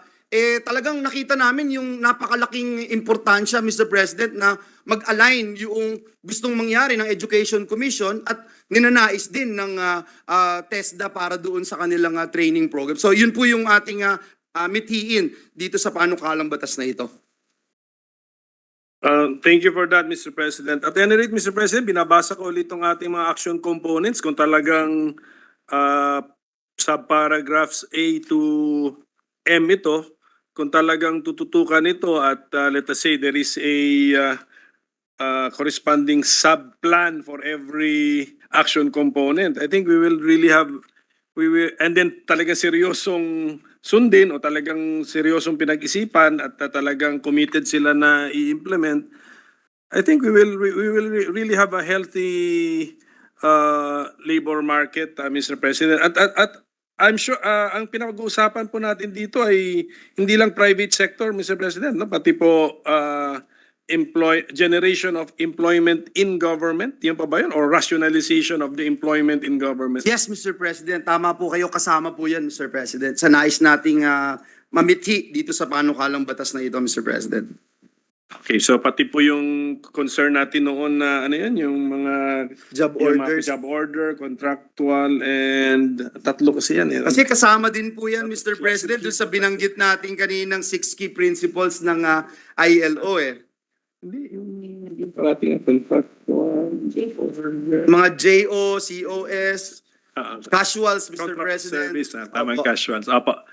Sa pati po yun, madidiscuss po rito Yes, sa overall. yes, Mr. President, as we have been wanting to adhere in this 6 key principles of ILO convention which we committed in 1976, Mr. President. So, but there will I only, was 1 year old then, Mr. President. there will only be one council, Mr. So okay lang po na we have the private sector representatives there in the council, and yet they will be discussing about public sector employment rationalization or generation. Do you think there will be active participation from these representatives, Mr. President? Yes, Mr. President, I believe so, and in the spirit of the tripartitism, Mr. President, na kasama yung laborers, employers, at government, Mr. President. There you go. Well, pero parang private sector yata yun, Mr. President. Kasama po yung private sector. Yeah po. Well, anyway, Mr. President, yun lang sinasabi ko na, yung naka-agenda ba, we have one council, kasama sa agenda would be public sector employment generation or and yet we have the representatives from private sector. Baka kako yung time nila, well, better na focus sila sa private sector employment generation. But anyway, that may the council has sufficient members siguro, Mr. President, to how many members po ba ang ating council? 9 po, Mr. President. Ito po'y pinakaunti na po natin versus dun sa nurse task force na 17, Mr. President. Kasi yung dati na National Employment Recovery Strategy, ginawa po nating siyam na lamang, Mr. President. Kasama po NEDA, DTI, NEDA ang chairperson, DTI and DOLE ang co-chairperson, kasama po yung DOLE, TESDA, DBM, DOF, DILG, DENR, one labor org representative, one marginalized vulnerable sector representative, at isa pong informal sector representative. 11, Mr. President. 9 po, Mr. President. 9 lang po. 9 ba ito? Opo. 3, 6. 11 pala, sorry. Because of the lateness of the hour, Mr. Sorry, Mr. President, President. siguro we... Sorry. At any rate, Mr. President, I think, Mr. President, we have been clarified enough. Alam na natin yung main purpose nito. Alam na natin ang... we have also there's an international commitment connected herewith. And there is also a structure so how we can come up with how they can achieve the purpose, which is actually what do we call the output, Mr. President? Ano pwede natin may tawag dito sa output na to? Are we anticipating or seeking one document, or are we also seeking multiple documents, Mr. President? Comprehensive strategic plan, Mr. President, on employment. Mr. Ayan, President. sige. Comprehensive. Baka tanong niyo rin po yung budget, Mr. President. Ang sinabi ho ng NEDA, about 4 million yung magagastos lang po, Mr. President. About 4 million pesos. So yes, the budgetary implication of this, pag pinasa natin, is more or less 4 million, additional 4 million pesos in expenses, and it will be lodged in the budget of NEDA. Yes, Mr. President. Sige po. So, pagdating ng budget, may line tayo ron. Ito po, apo. Ano, umabot po ngayon. Sana matandaan ko yung amount pagdating ng budget process na 4 Bibigyan ko po kayo, Mr. million lang po ang nakasulat doon. Ibigyan ko po kayo ng kopya kagad, Mr. President. Sige. Okay, with that, Mr. President, I'd like to thank our sponsor and congratulations for this is actually a landmark legislation, Mr. President, because meron din international implication. We're complying with our commitments sa ILO Convention 122. Yes. And plus, the master plan, anong sa comprehensive Trabaho para sa bayan plan. trabaho para sa bayan plan, na kung seryosohin talaga natin, if we really put our commitment to it, our hearts and our minds, baka mas marami pang matutulungan ito in actual lives change than the Maharlika Investment Fund, Mr. President. So I'd like to congratulate our sponsor for coming up with this more brilliant idea, Mr. President. Thank you very much, Mr. President. I'm humbled, Mr. President, and very, very thankful to our minority leader, Mr. President, for this opportunity to discuss on this very important measure. He is right, Mr. President. This is a landmark legislation that I think would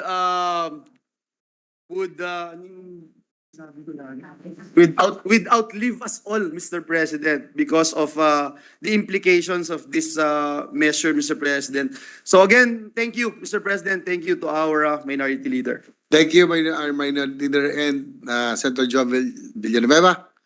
Majority leader. Mr. President, there being no member who wish to interpellate, I move that we close the period of interpellation. I so move, Mr. President. Is there an objection? There being none, motion is approved.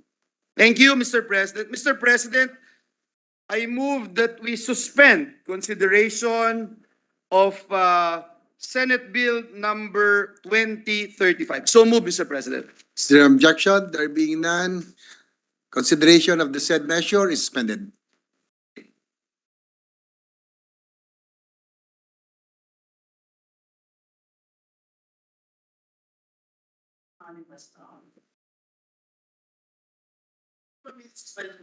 Session suspended.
Mr. President, at this juncture, I move that we adjourn the session until 3 o'clock in the afternoon of Monday, May 22, 2023. So move, Mr. President.